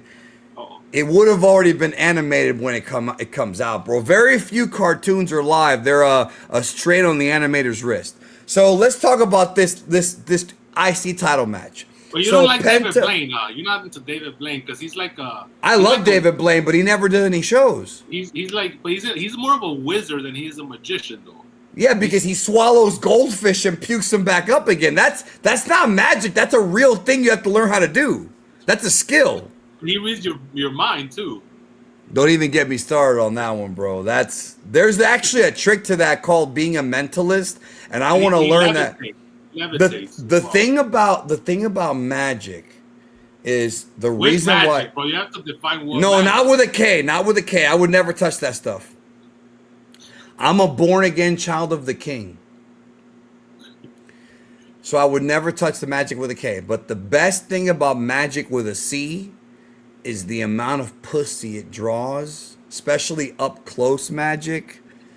It's worth learning, bro. You know how to do card gimmicks, bro. I know how to do a couple. I know how to do a couple, bro. I know how to do a couple. But I want to be like David Blaine where I can swallow goldfish and puke them back up again, bro. Well, I've seen you do that, but not goldfish. That's when I was fooked. Joshua Lyles, okay, I got you. I would say the same thing for the sphere, but unfortunately I can't do that. But let me know and I'll try to see what I can do. Okay, thank you, brother. Yes. No, the sphere might be out of your price range because I can understand that being difficult. It's out of my price range. So is this WrestleMania. So okay, Penta versus Javon Evans versus Dragon Lee. So so far it's getting good. Now we start going down the dark side. Now, with Javon Evans, he has a good win-loss record. Dragon Lee does not, but, after their match, Penta told Dragon Lee, if you ever want a rematch, let me know. So that explains why he's in this match. And he took it to Gunther, the top guy. Right. Then we have a problem. J.D. McDonough, who hasn't won a match since maybe Barry Horowitz slapped his back. When he beats Chris Candido back in '95. And Alexander Rusev, who just did a very embarrassing JOB to Oba Femi, and he's paid up because of his woman. He's somehow in the Intercontinental Championship match at WrestleMania. Now, here's where I call bullshit. Obviously, we know that LA Knight has a match at Mania, even though it hasn't been announced yet, because why would LA Knight, who has a winning win-loss record, not be in this match? So they obviously have a match, but this is when wrestling gets stupid, because as a logical thinker, the first thing I'm going to say is, how the fuck is Rusev and JD in this? At least they could have done some qualifying matches, you know. Maybe they could have done Rusev and LA Knight, and Rusev beats him because he gets fucked over by Logan Paul. Lots of ways to do it. Let me stop you right there because it gets meta. I'm going to explain something to you. This is stupid, bro. This is actual lazy, bad booking. It gets meta, bro. I don't know if you know this part. So they do have qualifying matches on main event.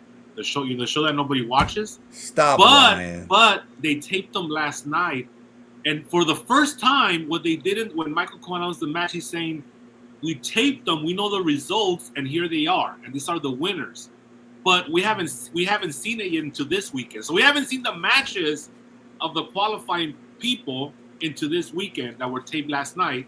But they already revealed the winners because for once, they're telling you that they taped the main event before they taped. Then why didn't they just reveal this match next week? Maybe because they want to get they gotta make the chair, bro. They gotta put everybody on the chair, so they gotta print it. I see the print. Okay. And I think it's gonna be the Vision and I Show Speed against the Usos and LA Knight. That's what I was gonna say that's which is gonna be comedy because he got cursed by Danhausen. Wait, who got cursed? I Show Speed. Remember, he got cursed. That's why he does. Okay, so I Show Speed. I thought that he was unintentionally friends with the Vision. No, bro, Jesus. Okay, so he got cursed. Okay, let's move on to that segment now, because that's the segment we're talking about. Yeah, go ahead, because this it's still lazy booking. I don't care what anybody says. No, the ladder match is. Yeah, and so is the bitches, the 4-way women. Yeah, and we haven't even talked about Io Sky almost killing herself on the dive, which looked nasty. Which I guess they're gonna go on a triple threat at Mania with I was gonna say a word that I'm not gonna say here, but the Asian women, they're all gonna wrestle together in a 3-way. That's what it seems like from the build. Oh, because I don't see that listed on the. We're gonna go over the card in a minute, bro, and then we gotta go over our top 5. They still have a couple matches. They still have a couple matches to announce. Right. Yes, they do. Okay, right. So they have 2 matches, I think, left. 2 matches left to announce, 1 for each night, because they got 12 now. Yeah, but they might go over 14 this year. That's another rumor.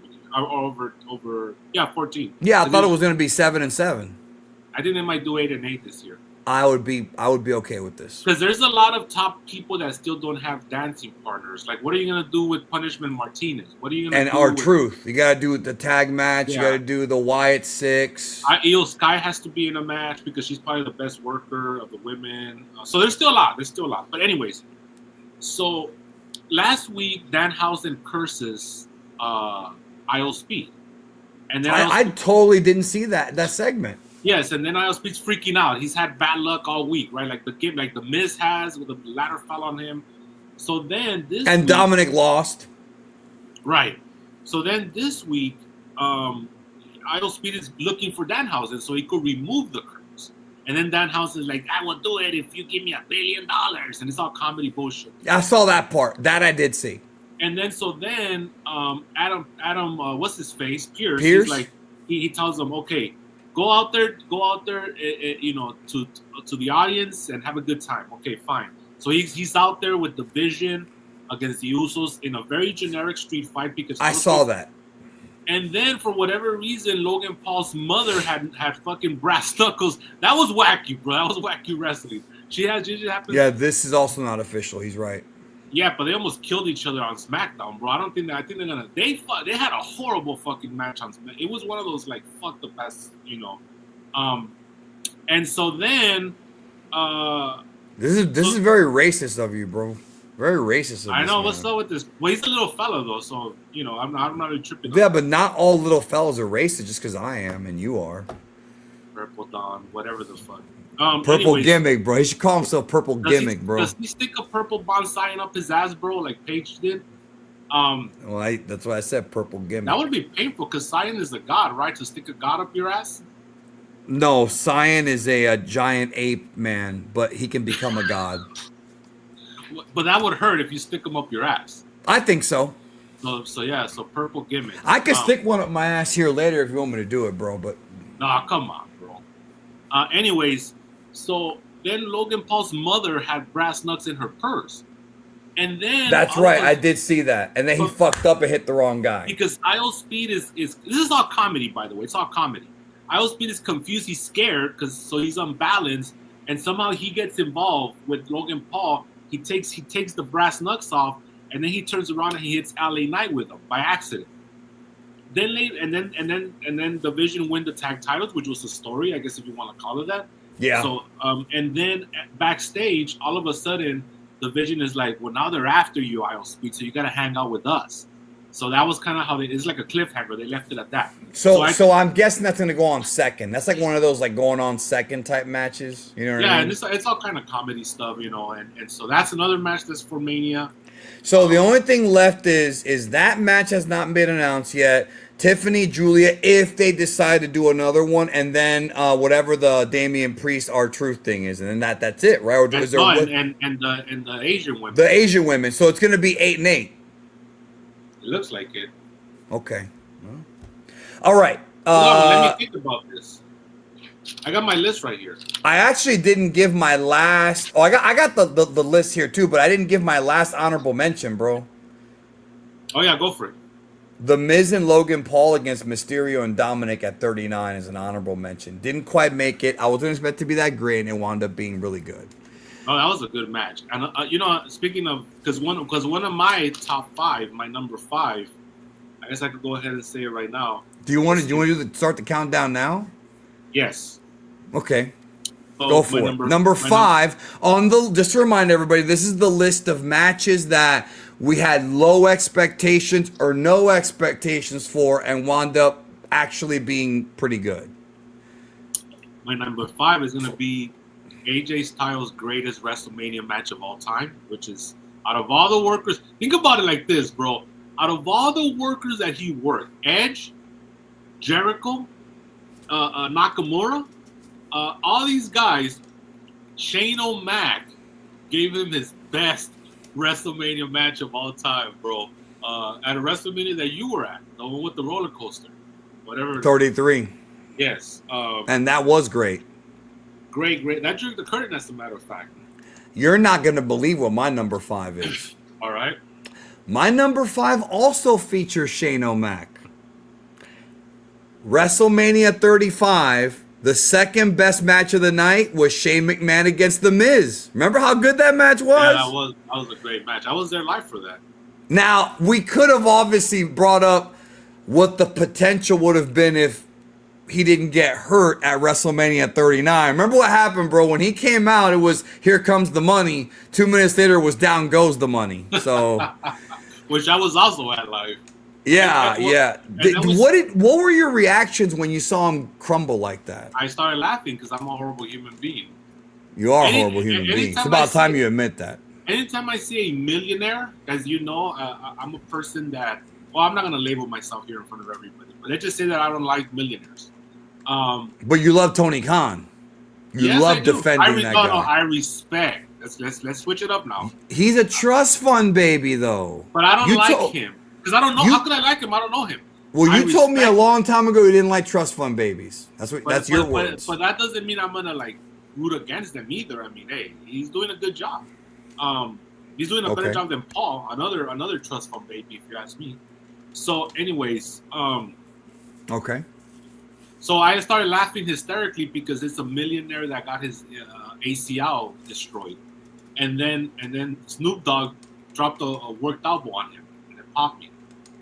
And it was a good worked elbow. He Snoop Dogg fucking did another millionaire. He did good improv. He did great improv for that segment. That bitch referee was guiding him along, though. So you gotta, not like sure, but he could have freaked out when he hung in there. I rewatched the tape. like Dave would back in the day. I rewatched the tape, and you see a lot of like, come on, punch, come on, kick, drop, elbow. Like, you know how they do that stuff. Well, you know, Brian, the page, they were all watching the tape in the back in 2014, bro. They were passing the tape, bro, instead of the phone. So, do you want to give your number 4 out, bro? Yeah, I'm getting my list back up. We'll save our top 3 for later, all right? After we go through the WrestleMania card. My number 4 was an honorable mention of yours. It was HBK versus Vince McMahon, bro. Okay. Very much over-delivered at WrestleMania 22. Yeah. Bro, you know what's funny about WrestleMania 22? That was one of those packed WrestleManias. They had like 15 matches. But if you cut out the crap, it was a good fucking show. Dude. I thought it was a great show. And you know what? If you remember, it had like 4 fucking theme songs, and they were all good. This is before the era of Kevin Rudolph and remember what's his name? What's the name of this guy, bro? Let the bodies hit the floor for the 1,000th time. No. What's the name of this fucking guy, bro? Oh my God. Let the bodies hit the floor. Let the bodies. The Weeknd, bro. The Weeknd had like 6 manias in a row. Yeah, it had Big Time, bro, and they made it work. I'm on my way, Big Time. Give me the green light. You know what I like about that show, bro? How they put everybody's picture on the top of the Allstate Arena, including Eddie's. Oh, why wouldn't they, bro? Oh, that's right, because he was already dead. He just passed away. So something that Junior has brought up to us recently. Not Dos Santos, unfortunately. No, Junior brought this up on another stream of mine, bro, and I'm gonna bless him and you right now, bro. We've talked about it, and now we're gonna watch it together, bro. We're gonna watch this clip together. Now, this is gonna get censored out of the replay because I know I'm gonna get claimed for this. This is the infamous "I'll take a coffee," Black. Yeah, remember that pops you, bro. He did. He took something black as well. Allegedly.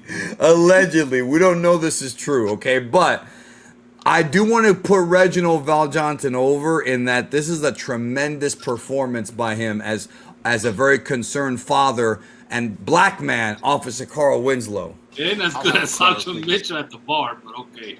That it might not be, but look, he's wearing the Vision sweaters, bro. Right there, the Vision sweater. Right there. You already don't respect him, bro. But I want you to hear the uniform. bro. I want you to hear it. Oh, shit. Can you hear it? Yes. Okay.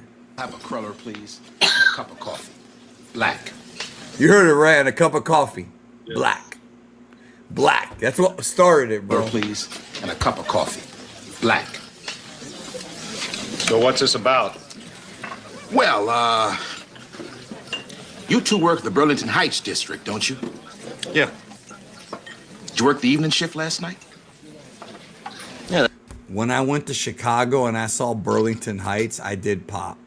Because my ex from Chicago doesn't actually live in Chicago. She lives in one of the rich prick neighborhoods in Chicago called Park Ridge.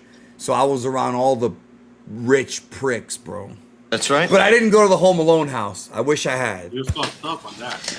I Say, agree. did you happen to pull over a 77 Dodge Monaco? The driver was a black teenager. Yeah.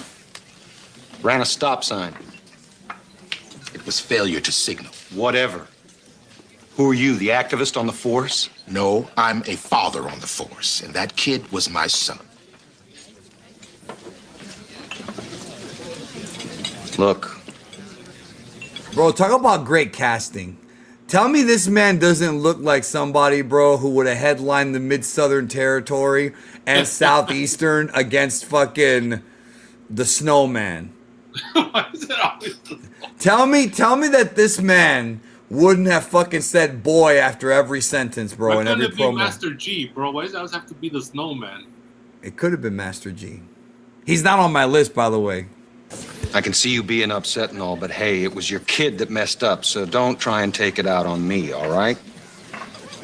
No, it's not all right. And do Do you know why it's not all right, Evans? Because I think that you rousted my son. No way. He fit the description of a carjacker we've been looking for. That will not cut Evans. Because I am familiar with all of the outstanding carjacking Everybody's bulletins, looking at him. and not one suspect even remotely resembles my son. Come on, give me a break. It's dark. It's a black guy. Oh, Oh, wait a case minute. closed. Stop. Lock him. That was overacting right there. It's a black guy. It's a black guy. It's dark. We got plenty of them in the chat right now, too, bro. And remember, we have a lot of Oba Femi's relatives on the KLB page, bro. That's right, bro. There's a couple you refuse to let in, though, and I understand why. NXT is a reflection of the world. Well, is the world as stupid as NXT? I guess the world is kind of stupid like NXT is now, bro. You know what? Then Joe Hendry should be president. My son.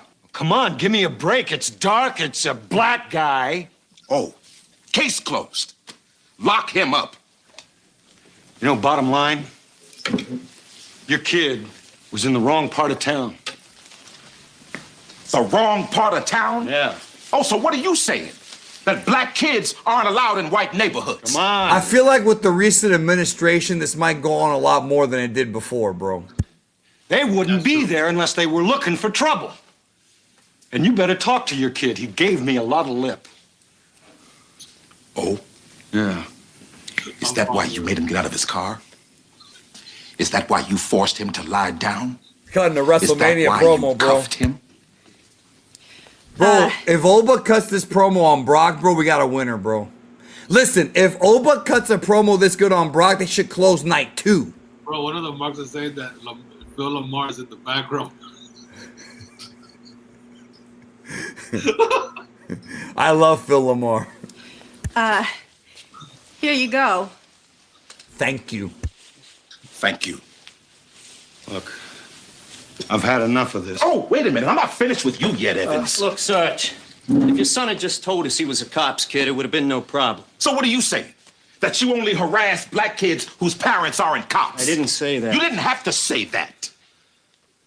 Because the point is that you two harassed my son because he's black. You can't prove that. Me too. But I can file a complaint. And you can believe that I'm gonna be sure that there is an investigation. Well, go ahead. It's our word against your kids. Bye. Just a second, Evans. Here comes the big zinger, bro. This is the go home promo right here. You know, I really don't know how that badge stays on because it's pinned to slime. No, wait, there's one more line I forgot, bro. There's one more coming.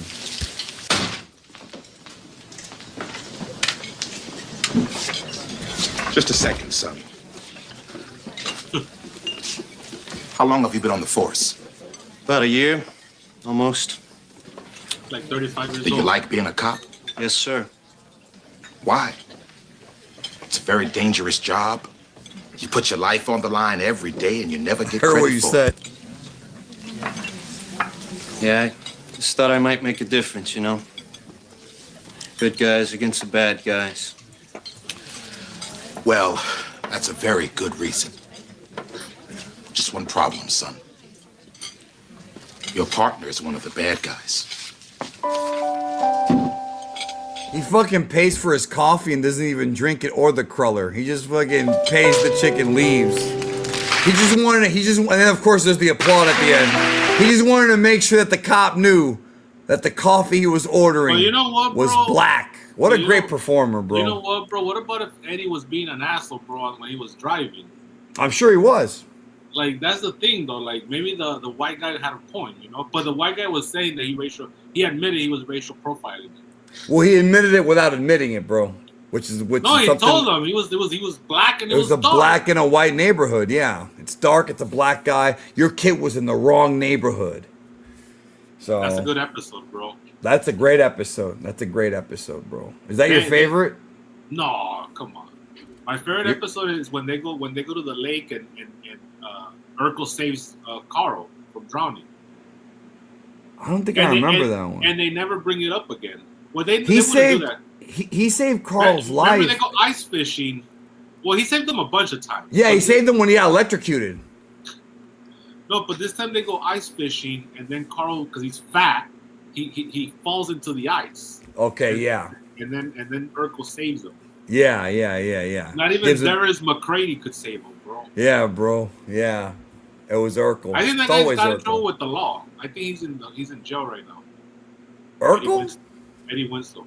Oh. Is he- Okay, TJ Clark, thoughts on Punk burying Bloodline fans? The Marquis says wrestling, not cinema, you fucking idiot. I don't remember him saying that. Was that was like that was just something he said, not like yeah, if it's not on TV, then it's not worth talking about because it's not part of the show. So yeah, maybe he thinks that. But he's wrong, by the way.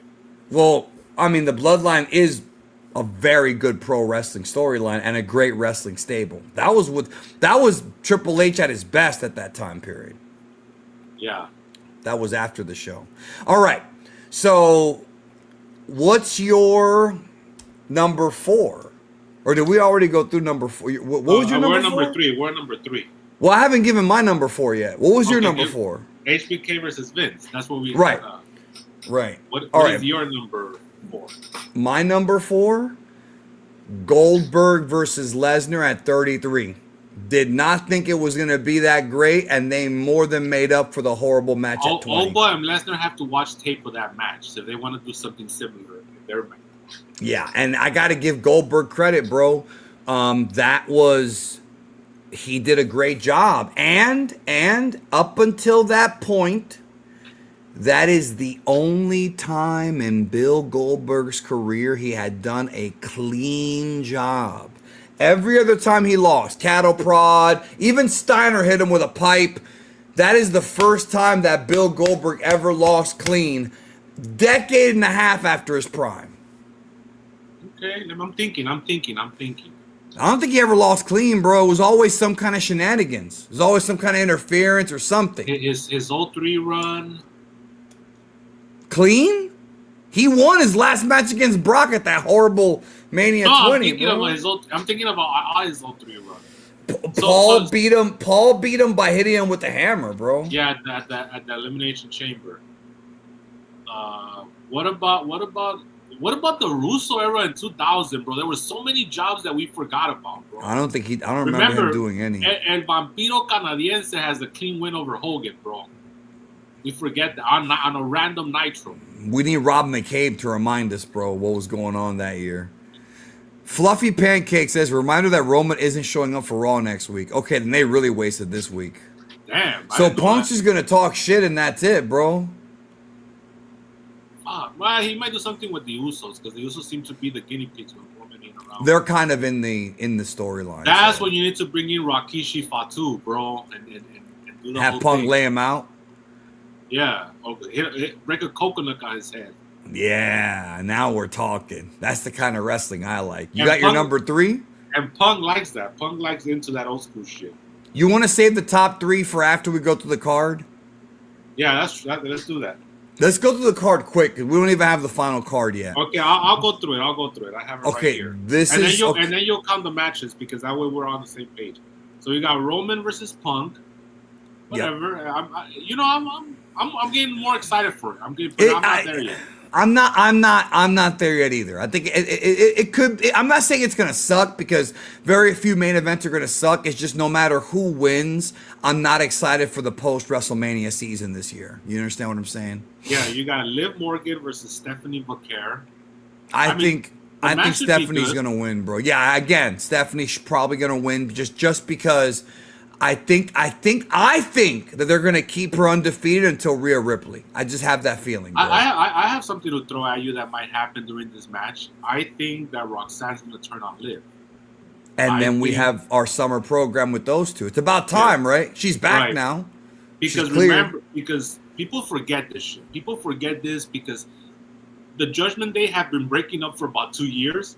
But the original storyline was Finn Balor bringing in Roxanne to fuck with Liv and Dom. So that night. And then what happened is that Liv fucked up her shoulder, right? And then she just vanished. She was gone for almost a whole year. Yeah, and then that meant that what's her name? And then Roxanne became what's her name's partner, the female Raquel. Kevin Nash. Yeah, Raquel. So she doesn't have a dancing part, so she's not gonna be on the Mania show. But that's she'll be in somebody's corner. Okay, so that's my prediction here on. You're thinking that Liv's gonna get fucked over by Roxanne? Yes. And she's gonna get with Dominic, and that's gonna make Liv a that'll huge. be a big turn if they do that. Well, that's what I'm saying. That's gonna give Liz that big fucking babyface run. Yeah. Okay.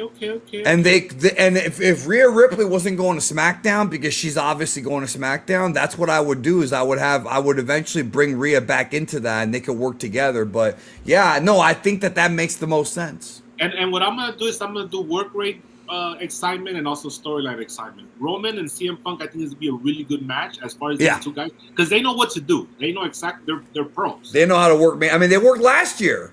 They made it last year. Yeah, that's right. Liv and Stephanie McCare, both of them are solid, not great, but solid workers. So that's going to be a good match. Okay, real quick. Go ahead. Austin Kinko said, I think Raquel's accidentally costing Liv. I think the better way to do is to have her actually fuck Liv over, because the storyline could be that she fucks over Liz getting the title, she fucks over Liv's WrestleMania moment, and she fucks Dom. It's a trifecta, and Liv Morgan against Roxanne is not only a huge feud for Roxanne to be elevated to the upper mid card, the upper mid of the show. I want you to know this. That's a real woman. None of this Blake Monroe bullshit. Did you see those thighs? I did. I commented on them. But she's Latina. They come with that. Okay then. Like, I don't need no fucking. What's wrong with Blake? But you're over here, brother. Do not start disparaging Blake Monroe, bro. I don't need that cardboard cutout like Davey Dumbass with. I like pussy, bro. I like different kinds of pussy. I like white pussy, black, Spanish, a little Chinese. Throw it all in there, bro. I like pussy. Well, you Listen, you don't fuck with the bigger bone women anymore. No, I don't fuck fat women anymore because I've had enough in my time. I won't put the big screen on. I like pussy. You understand? What I don't like is hairy man ass. But I'm willing to look at one if I can get Blake Monroe and Peyton List, bro. We have a couple more scenarios that I run by you. But here's the I'm sure there's going to be a lot more before WrestleMania. We forgot. We need Liv versus Raquel, HBK versus Diesel. No, bro. It's not going to be HBK versus Diesel. Now, if Liv takes a photographer and drags him across the ground, then if Liv calls him a fat tub of goo. For no reason. Remember, you always forget the last part. For no reason. And right, he calls Vader a fat piece of shit, which he would later call himself in '98. I'm a big fat piece of shit. But here's the deal, bro. What about if we have Liv running into a car saying, "Hit the bricks, Jack"? And he drops the belt, hit the bricks. Drops. Yeah. He goes, I got news for you. Remember, Sean used to say, "I got news for you" every other word in his promos back in the day. Yeah, but that is a good line, bro. I got news for you. The big man upstairs. I don't need to carry this. It was his idea for the tag team titles. You know what? I got news for you. Hit the brakes, Jack. I'm going home. And they takes off in the catalog, bro. He says hit the bricks, but he's the one that left. That's what makes it awesome. That never made sense to me since I was a kid, bro. No, that's ego, because that's ego, bro. That's ego. That's why. It's his own ego. And he's driving a Cadillac like all the boys would back in the day, bro. Well, all the boys that were main eventers, the guys that were. But remember, that was $400,000 champion era, so they weren't making that much. That was when they took the coolers out of Titan Tower, and according to Big Kev, they had ham sandwiches and catering. All they had was ham sandwiches, no cheese. That's what he said, bro. All right, match number 3: Drew McIntyre versus Making a Difference, Jacob Fatu. It's possibly every time you call him that. Bro, is he gonna do this? That's all he takes, the 360 bump. And is he gonna have the beanie with the little button on top? He's gonna, not just that, they're gonna bring in Scotty Too Hottie to be in his corner to add to it. They can't have Brian Lawler be in his corner without a Ouija board. Oh, that's the other thing, bro. I didn't tell you that part. So we're watching Raw, right? And the guy who's possessed by demons comes into the call, right? And I start asking him, I go, Let me ask you a question. Have you done anything in the past few years? Because he claims that this demon's been following him for 10 years, right? 10 years! 10 years, but this is vamp shit. So I asked him. Was he in Guatemala or some shit? What the fuck? So I asked him, I go, have you done anything weird? Is there anything in your house that's strange? He's like, I don't think so. I did do a Ouija board once, and I'm like, and everybody in the chat started laughing, bro. We're like, gee, you think? The ass with dick versus Rhea Ripley. Wait a minute. Before we get the tits and the dick, bro. Jacob Fatu, Drew McIntyre. Who do you put over? At this point, because they kind of both need it. Yeah, but I mean, Jacob is such a clown now. Like he's nowhere near what he used to be. He lost. The bloom is off the rose. Is that what you're Drew saying? McIntyre gets the W, bro. He deserves it. He was the MVP last year. They fucked him out of the main event. He didn't get it worse than Carmelo Hayes, who now has no fucking main event. Which we didn't even talk about. He has no match. Well, I didn't even see it. I only heard about what happened. I heard Jelly Roll was on 6 segments. Is that true? Yeah, but he had an RKO at the end, which is always nice. Aye, pinch me. All right, you said tits and a dick against Rhea Ripley in the first all transgender. Go ahead. That's the progressive match of the night. Yeah, I think Rhea's taking the title, bro. Of course, but also, it can't go no more than 6 minutes, bro. Unless because this bitch botches things left and right. Oh, you really think they're gonna have Rhea Ripley not wrestle a full match? I mean, Jade Cargill does need work, bro. I mean, there's no argument there. Well, you also have to think about when is it going to start affecting the match negatively. Like, if you give him 15 minutes and Jade Cargill can't go, it's going to start fucking everything up. So you got to keep it short, but not too short. You know what? Do you know what? Plus, I think they're going to have a lot of matches this year, so they probably will keep it short. I got you. It's just Rhea Ripley not having a classic match. She's had so many great matches the last few years, you know. But no, you're right. It's probably better. Let me ask you this, or let me. Because last year they had Jade versus Naomi, and that only went like 6 minutes. Yeah, true, but this is like with Rhea for the title, so it's like a Right. That was just a grudge match. You know what Chink's nickname is for Lash Legend, bro? Yeah, you told me, bro. Okay. It's a stick in a dick. No. Tits and a dick is Jade Cargill's nickname. Do you know what his nickname is for Lash Legend? What? Tits and a dick 2. Not very creative, that guy. But yeah, no, I think it could be a situation where they might want to try and get Jade to work more, but I can see it where you're going, where it's like 6 minutes and that's it.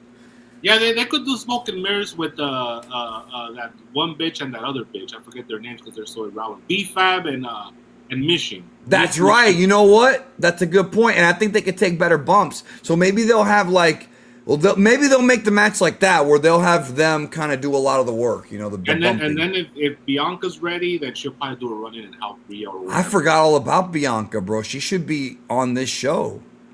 Match number 5. We talked about this one. Lesnar versus Oba Femi. There's nothing more to say. We've already talked about that. Match number 6. Cody versus Randall K. Of course, the big thing is who's on the phone, which is, again, they're making it more and more of a big deal as time goes on. Because on Friday, Randy Orton said that there's a voice that he listens to that is not in his head.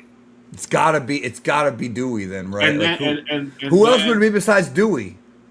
And then Stephanie on Monday said that there's somebody advising Randall K that's outside of what he understands. So they're building this whole thing up.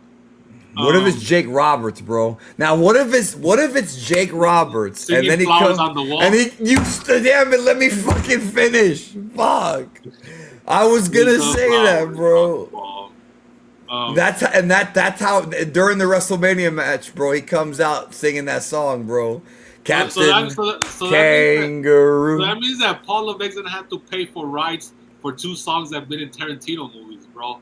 The ooga, ooga, ooga, chaka, ooga, and the flowers on the wall, bro. You know what, bro? I gotta tell you about a third song that was in the Tarantino movie. Mizzarello for that big like Paul for the ECW, yeah, the ECW promos.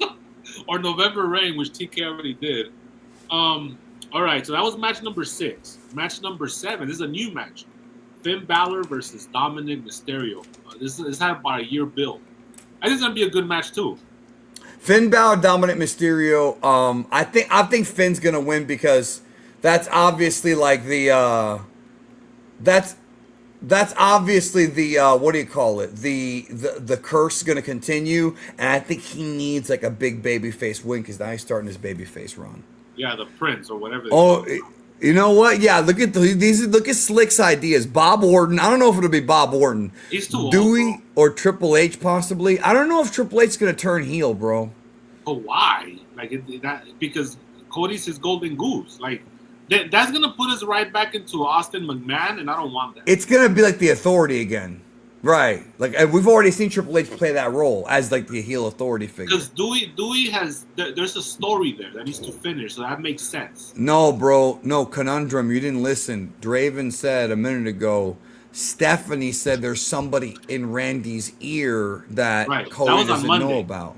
And Yeah, that was also- last night. And also, Randy said there's somebody that's that's outside of his head. Yeah, he said it's outside of his head. So they've already telegraphed that it's potentially a run-in at the WrestleMania What about if it's match. Travis Scott, bro? The Roach, bro. The Roach. We're gonna hear that 1,000 times again. That stupid song he has. Oh, I hated that song, bro. I hate AJ that guy. Lee versus Becky Lynch, bro. That's gonna be when I go take the piss. I'll be honest. This is it just me, bro, or with this feud, doesn't it feel less interesting now that Punk and Seth are not like because it was their feud first, and then the women came in, right? But now that the guys are out of it, it just doesn't feel the same. It doesn't feel like a blood feud anymore. They gave up on this so much, bro. It wasn't even brought up at the Garden, bro. They didn't have a video for it. Just never brought it up. But it's So you officially, think Becky just gets the belt back and that's it? But AJ signed like a long-term deal, bro. yeah, but she could always chase. You know, it's not a big deal. Okay.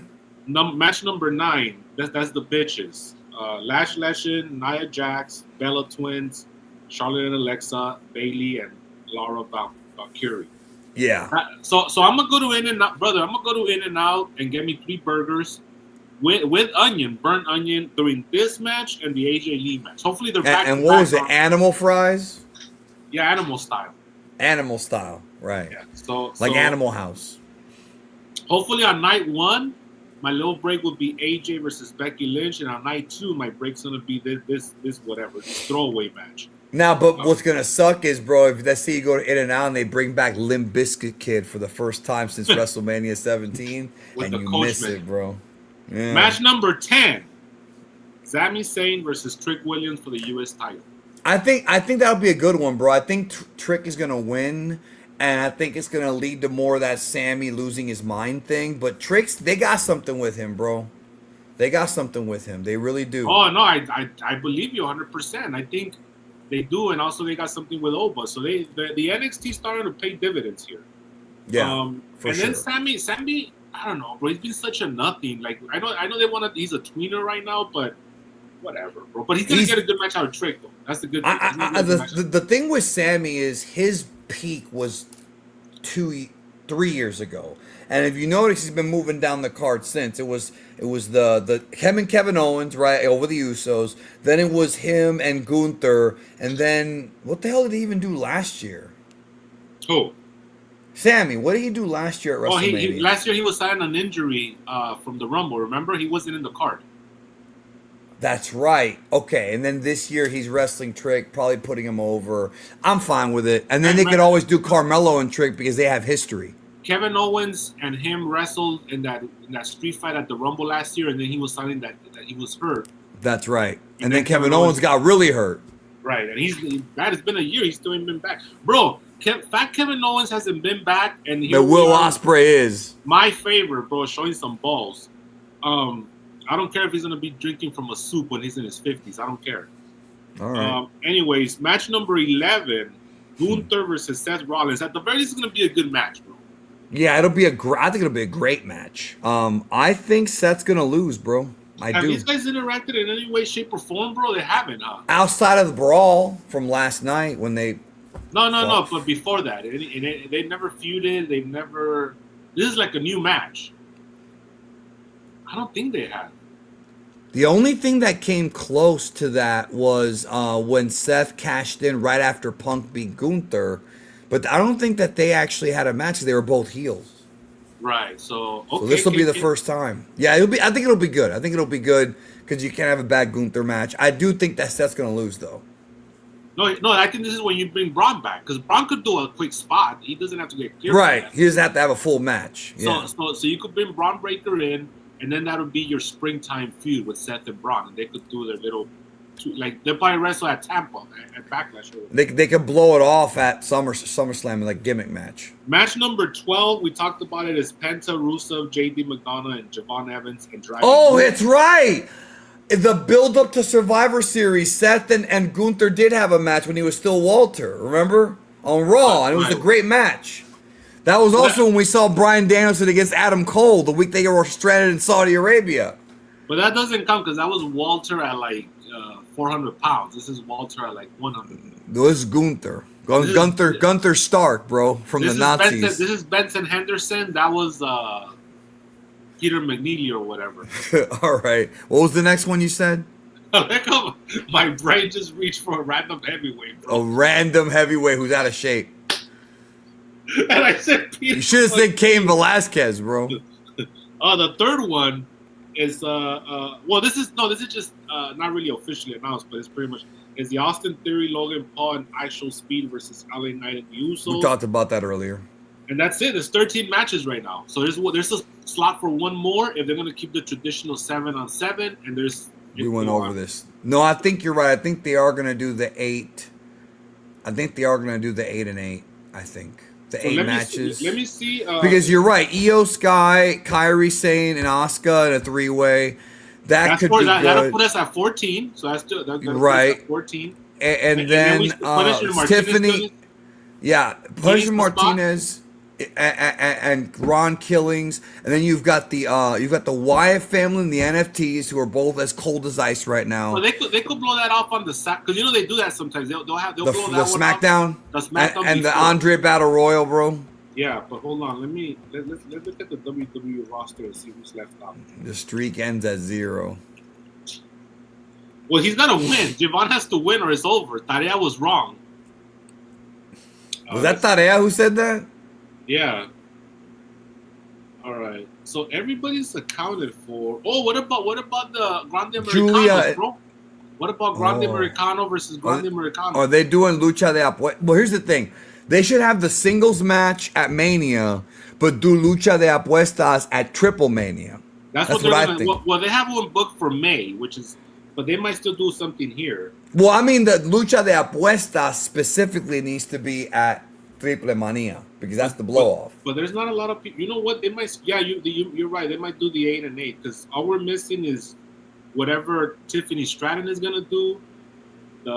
What would you have Danhausen do besides my idea with Papa Shango? He's just gonna do backstage stuff, maybe he'll put a curse on John Cena about his movie career or some shit, Well, that might actually come true. That's the problem. I think it's been coming true. You know what, bro?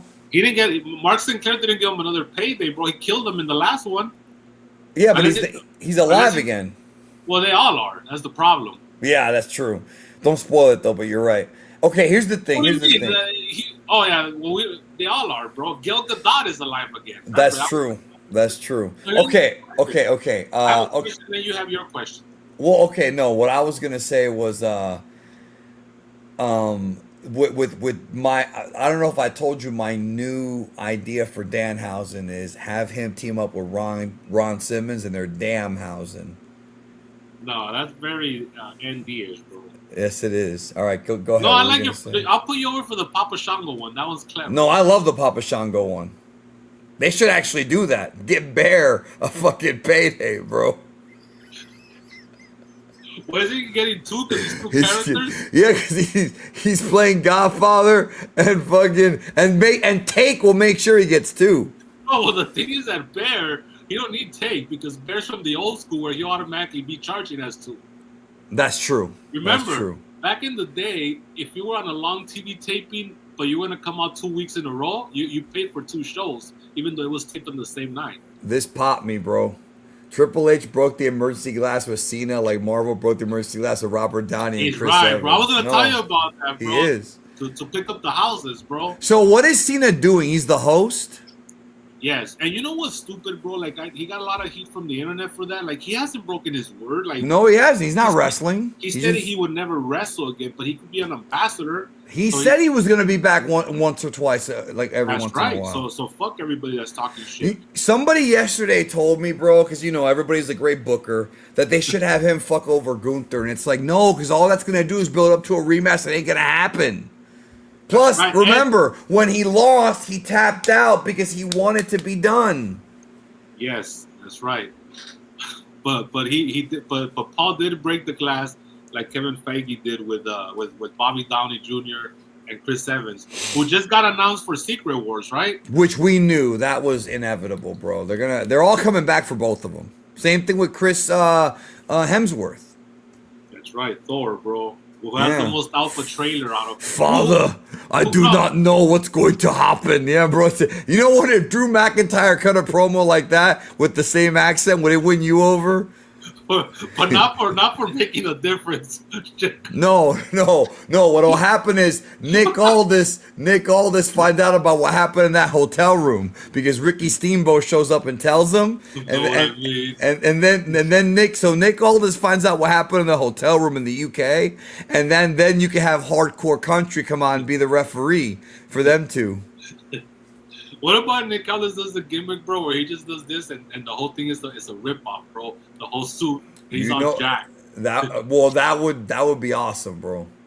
I'm just gonna say he that needs would to be wrestle, awesome. bro. Nick Aldis needs to wrestle. So does Adam Pearce, and they come out with "Whoa, Black Betty, Ambulance." Whoa, he needs to come out with the one strap like Lawler, bro. Of course, bro. Scrap Daddy, bro. Take it off and then put it back on, bro. That's right. So the MFTs have nothing to do. Damian Priest. You know what? I wanted Carmelo Hayes to earn a spot, bro. He drops the belt like a week before. That's fucked up, bro. Well, they had to give Sammy the spot. Them are the breaks, I guess. So the Hall of Fame is now they've added Bad News Allen to the Hall of Fame, one bro. of our favorites, bro. So Bad News Allen, Sid Udy. Remember, bro. Let's remind people of how awful Bad News was. The man who stood up to Andre, the French giant. No. He stopped the bus. He stopped the bus with all the boys in the bus. Yeah, he did. He got out. And he said, told let's go. Let's go. And Andre's like, no, boss. And he just stood in the bus like a coward. But but do you want to tell the people why he stopped the bus? Well, I mean, I'm not going to be specific, but Andre was dropping N-bombs. Andre was saying racial epithets that Detective Mark Furman would never say. And or me. Remember, last week, I put my hand. Right. I said, you put your hand on the Book of Mormon and said you wouldn't, bro. That's right. Look, I'm going to put my hand on this DVD right here. Well, I can't tell what that is. Oh, okay. That's one of them cheap fucking... And I'm going to do this. Have I ever used a racial epithet? No, sir. Not in at least 25 years. So you're telling me that if I brought somebody in that has heard you use that word, that person would be lying? Look at what I have hanging around, bro. This will pop you. I can't tell what that is, bro. Oh, shit. I have that, too. The 4-pack of Lethal Weapon, bro. But you don't have Loaded Weapon 1 in there, which is the 5th movie in the series. I have it in the room. So, okay. So if I were to bring someone in to say that you have used that racial epithet, they would be a liar, sir, right? Is that correct? All of them? Remember, he said that to fuck with him. He goes, all of them? F. Lee Bailey, bro. So, anyways, so Andre did the F. Lee Bailey. No, not the F. Lee Bailey. The Furman. Furman. And yeah, Bad News Allen called him out, and now he's going to the Hall of Fame. So I want to drop. I'm gonna do something very random right now. Sid Udy as well. Sid Udy as well. I'm gonna do something very random, and then we're gonna give our top 3 Mania matches that we thought were gonna suck, but wound up being great.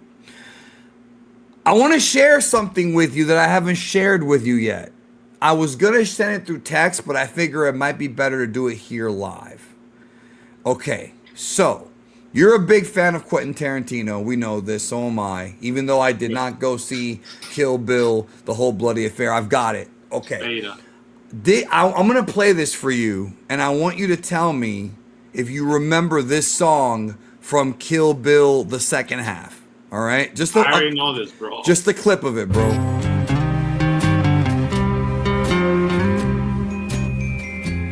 Do you remember that song? Yes, that's when she's going to no. When she's not going to what's her name? Oh, sorry about that. Go ahead. What? The guy that plays two roles in the movie. Yeah. And so, Mentor. He plays Bill's mentor. He's in So- that little cabana with all the prostitutes. right. So this popped me. By the way, I found this out in my extensive research that I did last week. So if you look at my screen here, this is Meiko Kaji's Urami Bushu, and it was originally from a 1973 film called Hajiki Uta. Right? Now, when we look at this right here, right? Not Credo Muta. No, not Credo Mutuo, right? When we look at the song, There you right? go. Thank you, Esteban. That's that little fellow that you make fun of. You got it right, bro. Esteban. That's right. I forgot the names, bro. Okay, who produced, aka who did that beat, right? Who produced It was the RZA. Urami Bushu, right? So it was produced by this man right here. Okay? Now, allow me to share with you who this man is, because you don't know. But you're about to know, because I'm going to share it with you. It's kind of a big deal. At least to me. Okay, well, share it with me. I'm about to momentarily. Once I find the fucking file, excuse me. I've been catching up on these too because the new one's coming out. So I had to put it on. Now I'm going to share a very nice fact on the screen with you. All right. Where is it? Oh shit, I have to share it the other way. Fuck. Hold on. I have to share it the other way. My apologies. I have to do it the other way, bro. Like fucking the other white meat.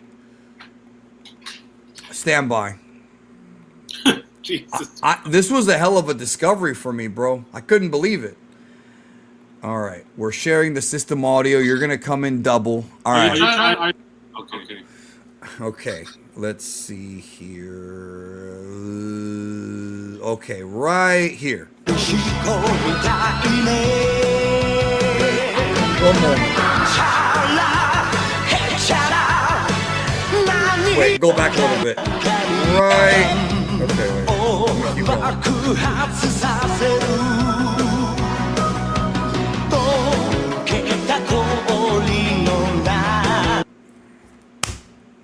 Ain't that a motherfucker, bro? What a connection. Yeah, Kikuchi. Kikuchi, bro. I saw that because here's what happened. I'm looking through my music files, right?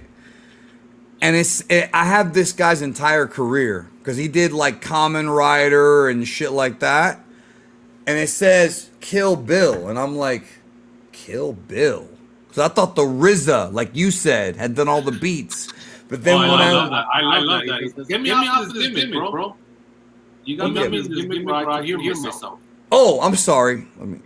My bad, bro. I didn't know you could still hear yourself. Oh, El cielo responde a mi alrededor. That's from the song. Oh, that's the song in Spanish. The song I was playing for you right there, that music, that's the Spanish. That's the Spanish lyrics. El cielo resplandece a mi alrededor. I'm surprised that two of you motherfuckers said it at the exact same time. These fucking guys are real nerds to actually know the Japanese. The Spanish lyrics to that Japanese song, bro. I feel bad for him too, but I also know the lyrics to that song in three different languages. They'll be in my prayers tonight. Well, let me be in your prayers, bro, because I know the lyrics to that song in three different languages.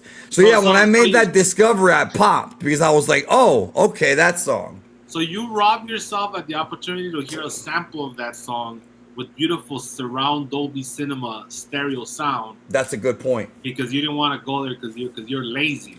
No, it's not lazy. It's that if you want me to be real with you, I have had, dude, lazy. I forgot that the Mario movie came out today, and that's one that my audience wants me to see real bad, and Project Hail Mary. In my head, I kept thinking that was both next week, but it's now. You could go see it after this. It drops today. I know that. I'm not going to, but I know that.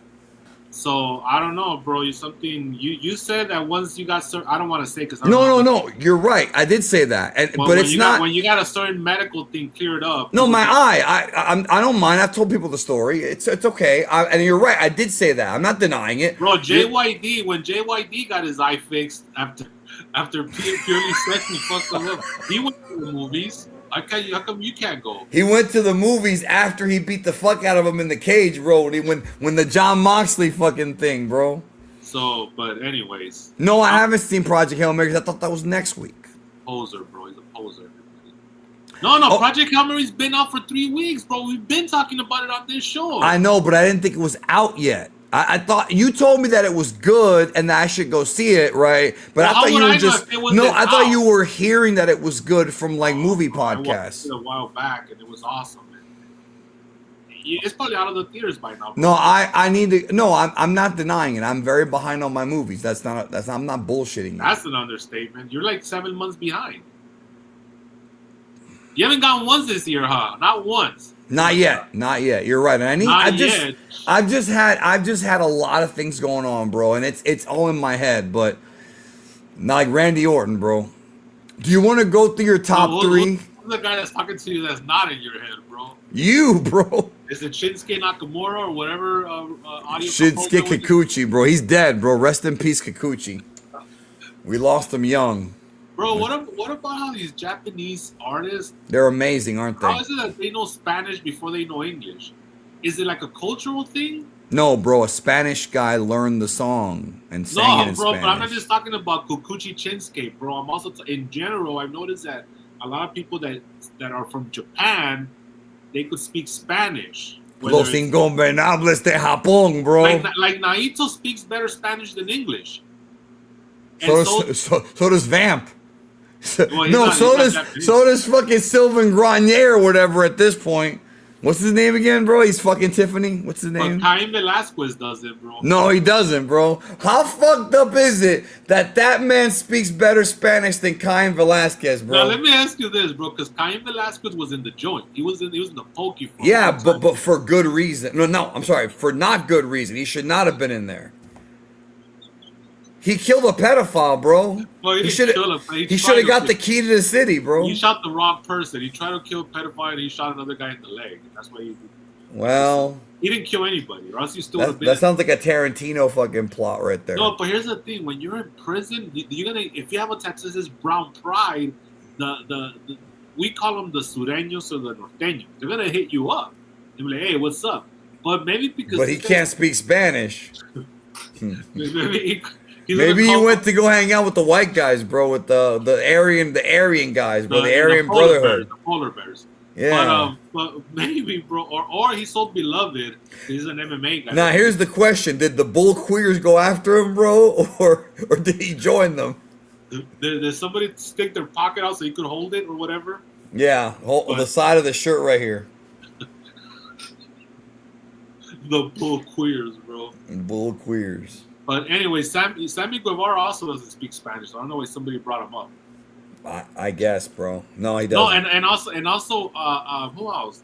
Io Sky speaks perfect Spanish, bro. How is that? Does she? I didn't know that.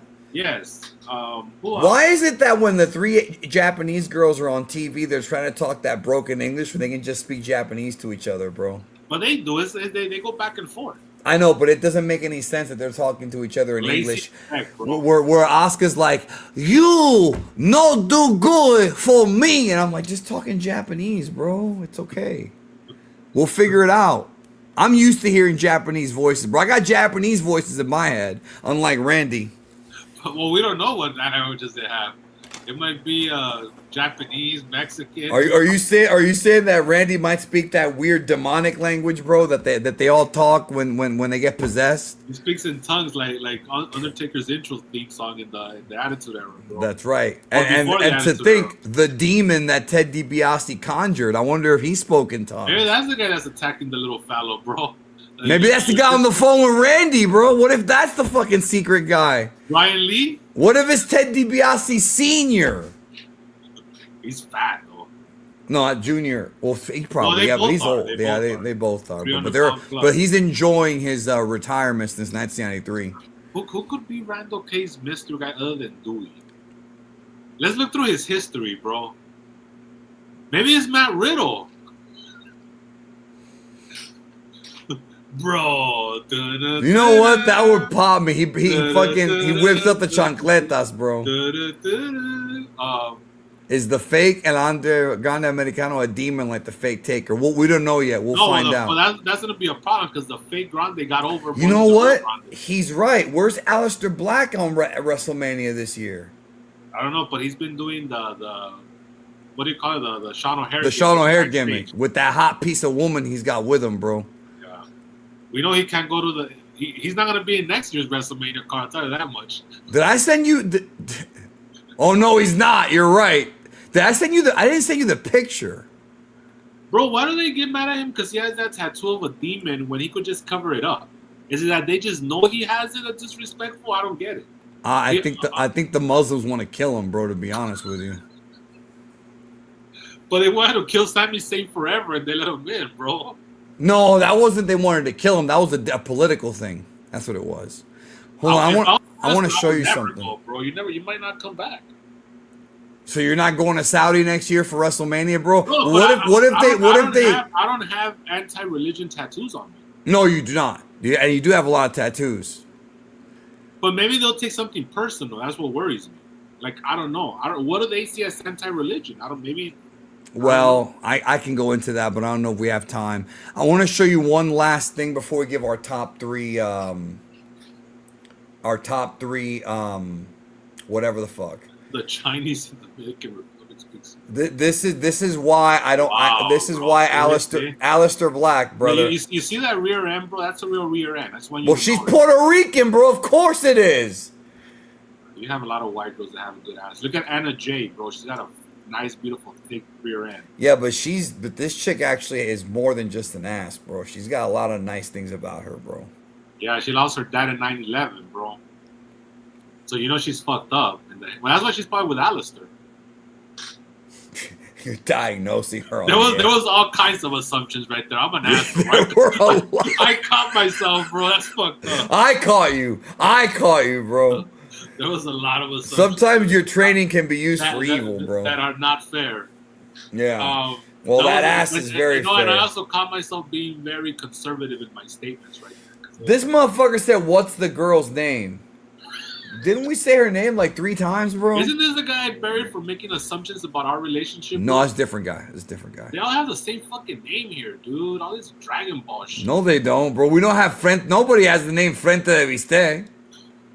With Carlos Colon's face as the profile picture, or Tyrese Gibson. How many Saiyans do you have? You got like 25 Saiyans running around. Oh God, and he was a big ape that would go into people's asses, according to you. No, you asked me if they go in people's asses, and I said no, they don't. But if it did, it'd be painful. So what's your top 3, bro? Or do you wanna do your 3? I'm pulling it up. What's your number? Do you want me to do my number 3 first? No, I'll do mine. Go for it. My number 3 is Bret Hart versus Roddy Toombs. That was way better than. That's interesting because Bye. And she used to slap those sandwiches. Oh, it was only one piece of bologna, but she used to. And did he say something about tying his shoes and then tripping because he was dumb? Because he would tie his laces together. Yeah, she taught. I've known you since before when you didn't know how to tie your shoe. Your mom taught you. Yeah. Even though they're like 4 years apart, bro. Yeah, I know exactly. It's like the fucking Don't Be a Menace, bro. Where the son's only 2 years older. The son's only 2 years older than the dad's 2 years older than him, bro. No, bro, the dad's younger than him. No, the dad's 2 years older, bro. Remember, and he was. He tucks him in bed. Yeah, he gives a reason a bedtime story, and he's jacking off. Remember, he beats his meat. Fuck me. Well, they don't make him like that anymore. Maybe Scary Movie 6 will bring back that era of the Wayans. I remember one time I was watching that movie with my friend of mine, right? That's a great fucking movie, bro. Bro, I was watching that movie with a friend of mine and his mom, right? And then you know when Marlon Wayans is trying to get his buddy to drink, he's like, "Come on, boys, put some hair in your balls." And then my friend's mom was like very Mexican. She's like, "¿Qué dijo? ¿Qué dijo? Like she was asking what he said, but we're embarrassed because we couldn't say that. You can't. You know? Put some hair on your balls. Bro, you know the entire movie's on YouTube for free, bro. The whole thing. No, I got the Blu-ray of it. Me too. I got the extended cut. But let's watch the scene together, bro. Well, you gotta find it first. No, I already have it up. This is the bedtime story scene. Go to this park. Yeah. You gonna be doing Remember, is he gonna be doing some drinking? It starts off all serious, bro. This has a brilliant script. Remember, his name's Ashtray, by the way. That's right, and he goes, because the guy in Boys in the Hood was named Trey. Yeah. So he's like, you gonna be doing some. He goes, you gonna be doing some drinking? He's like, yeah. Good. That's my boy. That was the big twist. It's a little something. Let me tell you about drinking and driving, man. Remember, in Scary Movie, he plays a classic gay dude throughout the entire movie. Sean. And he's Sean Wayne, and he's good at it. Oh yeah, this is the part where he's like, let me tell you about drinking and driving. Let me tell you about drinking and driving, man. Boy, that shit is fun, man. Yo, you get yourself a 40, right? Then you get on the freeway, bam, punch it to 85. Then you turn off your lights, let go of the steering wheel. Oh, it will bug you out, boy. You gotta Turn off your lights and let go of the steering wheel. They should have hired the guy that played Weasel for this character, bro. Oh, it would have been perfect. Oh, man. Besides, it's getting past your bedtime. You brush your teeth? Yeah. Let me see. Yeah. No. Yeah. There we go. All right, I'm out. All right. Hey. Before you go, won't you read me like a bedtime story, like the good old days? All right, just These one. guys are awesome, bro. I love the Wayne brothers. Bro, no, this whole movie is so. It's probably my favorite comedy of all time because almost that's every a bold statement, bro. More than Well, Police that- Academy 1? Police Academy one's up there, but the reason why those movies are special and the first Naked Gun is because every joke fucking lands, bro, and that's hard to do in a fucking hour and a half long film. But all the Wayne's Brothers movies are great, bro. All of them. There's not a bad one. No, I know, but this White one, Chicks, Little Man. yeah, but this one is a level above. I thought I've always felt that way. I had this on VHS, bro, like Dave I'm still Gonna Get does. You Sucker. That was their first one. Was that him? Was that them? That was the older brother. What's his name? Keenan. Keenan No, Ivory Keenan, Wayans. Yeah. And then there's Damon Wayans. Yeah, They so were all then in living color, bro. Sean and Marlon. Yeah. There we go. And the sister, bro. They got a Dick sister. And Mary. Mary lies on the bed, spreads her thighs.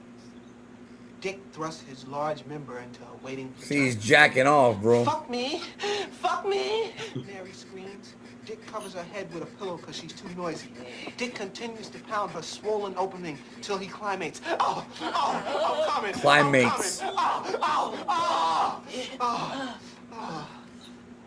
And he's gonna go to sleep. A bedtime story, bro. And then he starts sucking his thumb, bro. Maybe I had Mandela affected that where he sucked his thumb, bro. What a great Maybe movie. that was an outtake. All right, so I gave you that one, with Roddy Toombs and. My number 3 features Roddy Toombs, but he's not in the match. He's not one of the two guys wrestling. Hulk Hogan, Vince McMahon, WrestleMania 19, bro. That was so much. You got two guys, right? One is a non-wrestler. What a fun match that was. And yeah, and Hogan's a guy who was at this time way past his prime. Holy shit, did they fucking knock it out of the park. One of the best matches on the whole show. And that was a killer show. Bro, B. Jordan 23. Look at how he spelled the Wayans brothers, bro. That's very white of him, bro. That's very white of him.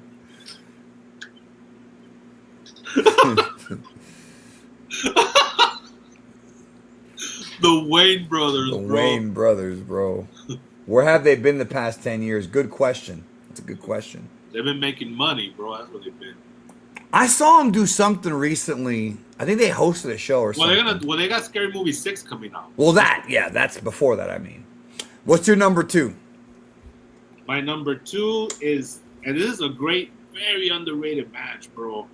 The Twin Towers versus the Rockers at WrestleMania 5. Oh, see, one of the ones I was. That's a great match, bro. Nobody talks about it. It's a great. It's about 8 minutes. Shawn Michael Hickenbottom goes. He gets the backflip and he goes off the screen. Off the screen, yes. And then Akeem could move for a guy his size, bro. Like the one man guy was very agile, and he does a spot where Sean tries to do a Hurricane Rana in '89, and then Akeem just turns around and just slams him on the ground, bro. It was a great match. And then there's a sequence. He needs to be in the Hall of Fame, bro. I don't think the gang's in the Hall of Fame. I don't think so. He's still alive too. There's this, He's and still alive. he was also on the Simpan diet. He lost a lot of weight. The thing is, there's a sequence where the big bosom man, like they're doing all kinds of little double team things, but you have to be fast and agile as the guy taking it too. Yes. And he's just keeping up with all of The them. big you know? bosom man's a great worker, bro. We've talked about that. Of course, but he's he very can work agile. with anybody. Yeah, he has the kiddie pool gimmick, you know, like Brock Lesnar does, but yeah, he can work with anybody. So anyway, that's my number 2. What's yours? My number 2 is Roddy Piper Goldust Hollywood Backlot Brawl. I actually enjoyed that, bro. There's a moment in the match, in the backstage part of it. Remember, there's 2 phases. No, there's 3 phases. There's the fight in the back, the OJ chase, and then the fight in the ring where he pulls him, where fucking this guy's wearing a teddy like what Paul Bearer said that Taker's mom was wearing when he Which, came by the down. way, it was a 2-day shoot, though. It wasn't on the same day. It was in the same sequence. It was, but we weren't supposed to know that. Bruce Pritchard revealed all that shit, right? Who was the original? Dennis Rodman? No, the original was Ray's. Remember, they even shot the angle, and the angle's on. It was on the WWE Network where Ray's. It was the Miami Backlot Brawl, and they changed it. Okay, yeah, because Ray's got suspended for drugs. Yeah, when he told him when he gave his notice, he was gonna go work for Billionaire Ted. They fucking all of a sudden. So then, you know, I show up at the building and they tell me I'm not working. They said they found drugs on me. And so I'm in the shower and I get out the shower. Big Kev walks in and he goes, "I'm coming with you too." And I just gave him a big hug. Do you remember, off the top of your head, do you remember what was Ray's his swan song on TV? Not the Vader match. Yeah, it was the Vader match. Oh, the Vader match was pay-per-view. That was In Your House 7. We covered that show. That was in May. April. In May was the MSG that he did the job to Triple H in. Yes, but that wasn't on TV, so that doesn't count. So he came back. Where can I watch episodes of Draven's Drive-In? Damn, bro, that's old school. There's no place where you could watch them. That's old school shit. They want you to upload them on a YouTube or something so that the kids not. I'm gonna open up a Draven's Drive-In YouTube and I'll put all the shit there, like shit like that, like Draven's Drive-In, old shows talking about wrestling, movies, and all that stuff. So Vader was the answer that you were looking for, because that was also Big Kev's final night. Yeah, that was in Nebraska, right? Where they take the foot off one of the Vachon, Mad Dog Vachon, yeah. And that was also wasn't that the debut of Marlena? Because it was them. It was Goldust. No, Marlena was Rumble '96. Oh, okay. Yeah, Marlena debuted in Royal Rumble 1996. Because that was Warrior against Goldust, bro. Remember, bro, he should have said queering doesn't make the world work back then in that feud. That's true. But that was the whole thing. That the first run of Goldust's character was all fucking with the macho guys. Like Ray's, Warrior, like they were all big macho guys, and he was fucking with them. That's right, bro. Remember what Ray said? So Vince brings me in his office, and he looks at me and he goes, "Let me tell you about my first gay experience." And then I looked at him and I said, "As opposed to your most recent one?" That's only somebody with a lot of charisma would think like that, bro. And now that we know Vinny's demons, I'm sure there was a few gay experiences in there, bro. There may have been, the way that he described large black penises, bro, in his text All messages. I know is that I think he was also a fan of black houses like you are. Well, we know he is. But how many dildos did he have that were named after him, bro? Can you imagine if he was still there, bro? Do you think there would be an Oba Femi? A dildo named after Oba Femi? Yeah. No, of course, bro. What else would there be? Oba, yeah, Oba. Oba. Ooga, Chuck. Get Oba. So he had one named Lashley. We know that. We know that. Did he have one called Shelton? He had a Big E one, bro. The one he didn't have was the MVP. But the only one but I don't respect the Big E one because the dildo was more alpha than the man. because as we know, Big E's not. Well, the neck of the dildo was a lot more sturdy. And he had the Vision sweater on the dildo, bro, for the Big E one. And the Bobby Lashley. Carl Winslow was wearing it on the. He used to always wear those sweaters, bro. Yeah, well, that says a lot. Look at where he lived. He lived in the rich part of town. Chicago, bro. He was a vendido, bro. That's what he was. All right, number one. I'm wondering if we have the same one, bro. No, we don't, because I already told you my number one. I texted it to you. Okay, I forgot what you said. My a number lot. one is Take versus Shawn, bro. And that might be a little bit of a cop out, right? But No, you're right. We didn't think it was going to be as good as the Hell in a Cell 97 match, and it wound up being better. because keep in mind that by that point they were no longer young men either. They were older. You know, we thought it would be a good match, not a great match, and we got a classic, a 5-star match. But I don't care what Dave Meltzer says. 5-star match. Do like Austin, bro, or like Hogan when you would point at the palm.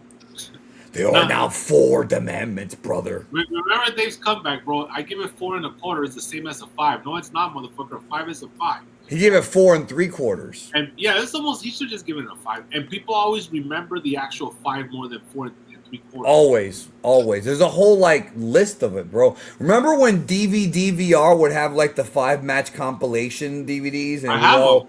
It was all Misawa and yeah. I've got the one for All Japan, but there's one that had all of them, including WWE. But that's like a more of a pirating era thing. All right. What's your Well, my number one's going to bring a new Big Dave story. But first, I want to comment with this guy. He's putting us over. What other wrestling podcasts can you watch that don't be a Menace clips? That's right, bro. But we also had Police Academy clips at one point. We did an episode where the guy's riding the bike in the water, bro. I love that. Your favorite spot in the whole series. But you misunderstand that. You think I like that movie. I like like that spot, but you like the first movie. You don't like the sequels at all, bro. No, I do. I like them, but I don't like they're it's no, the first one's the best. Oh, of course, but that one's it's in a whole different level.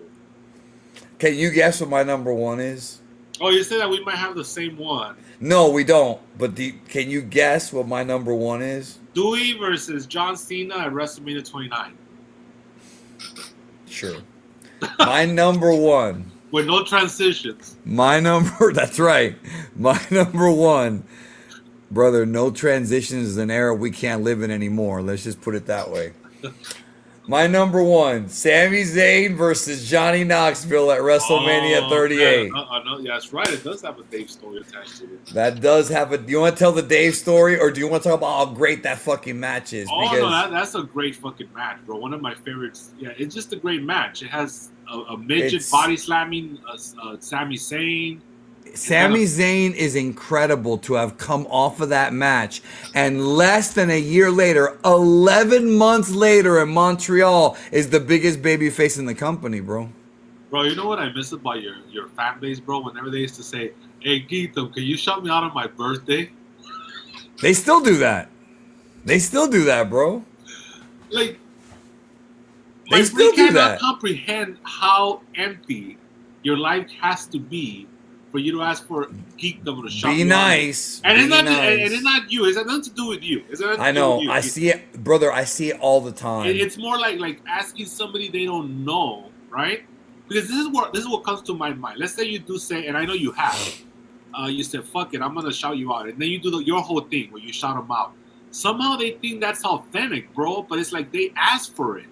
Anyways, that makes me sad. They asked for it, yeah. But it has nothing to do with you, because I don't want this guy. Oh, it's more like any YouTuber. Like, what the fuck? If it's organic, yes, that's a whole different thing. But hey, can you shout me out on my birthday? All right, bro, happy birthday. And then they think it's like, oh my god, he shouted me out, but you asked for it. You don't. I know, brother, I see it all the time, and it's fucking weird. And I see it with other. I see it with other people too. Like, I've talked to some of the voice actors, and they've said similar things to you. They're like, look, I just do it, but it's weird when they ask me, because it's like, I can't say no because I feel bad, because they're usually a special needs person. No, Retro Brax that's a different story. There's nothing wrong with that. The guy was just embarrassed. No, the guy at the Survivor Series. Okay, he was just embarrassed, and he was just kind of like, I get that. This okay, I disagree with you about this because you have to remember something, Slick. Ray and Angle, Ray was just coming in from WCW. This is before he had 85 leg injuries, right? Who's that jumping off the sky? That's that version. Now, let me ask you a question, brother. Do you remember the rematch they had on SmackDown? It was the same episode. That it was one of the best SmackDown episodes of all time. SmackDown 6. That was SmackDown 6 era.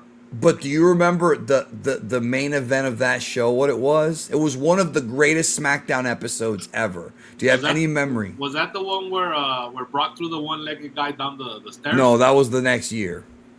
This SmackDown had, let me tell you what was on this show. It had Undertaker against Matt Hardy, was the bitch worth it, except it was flipped. It was Brock versus Hogan when Brock does the blood thing. No, it was Brock versus. It was a good match. I don't remember who Brock wrestled, but it was good. Okay. Angle versus Rey Mysterio 2. And the main event was the Billy and Chuck wedding. That was all on one SmackDown, bro. Oh, okay. You're not pronouncing us nothing. So you can't do that anymore, bro. Retro Brax, I'm very proud of you. You're right. Be alpha to join a fucking weird ass Discord.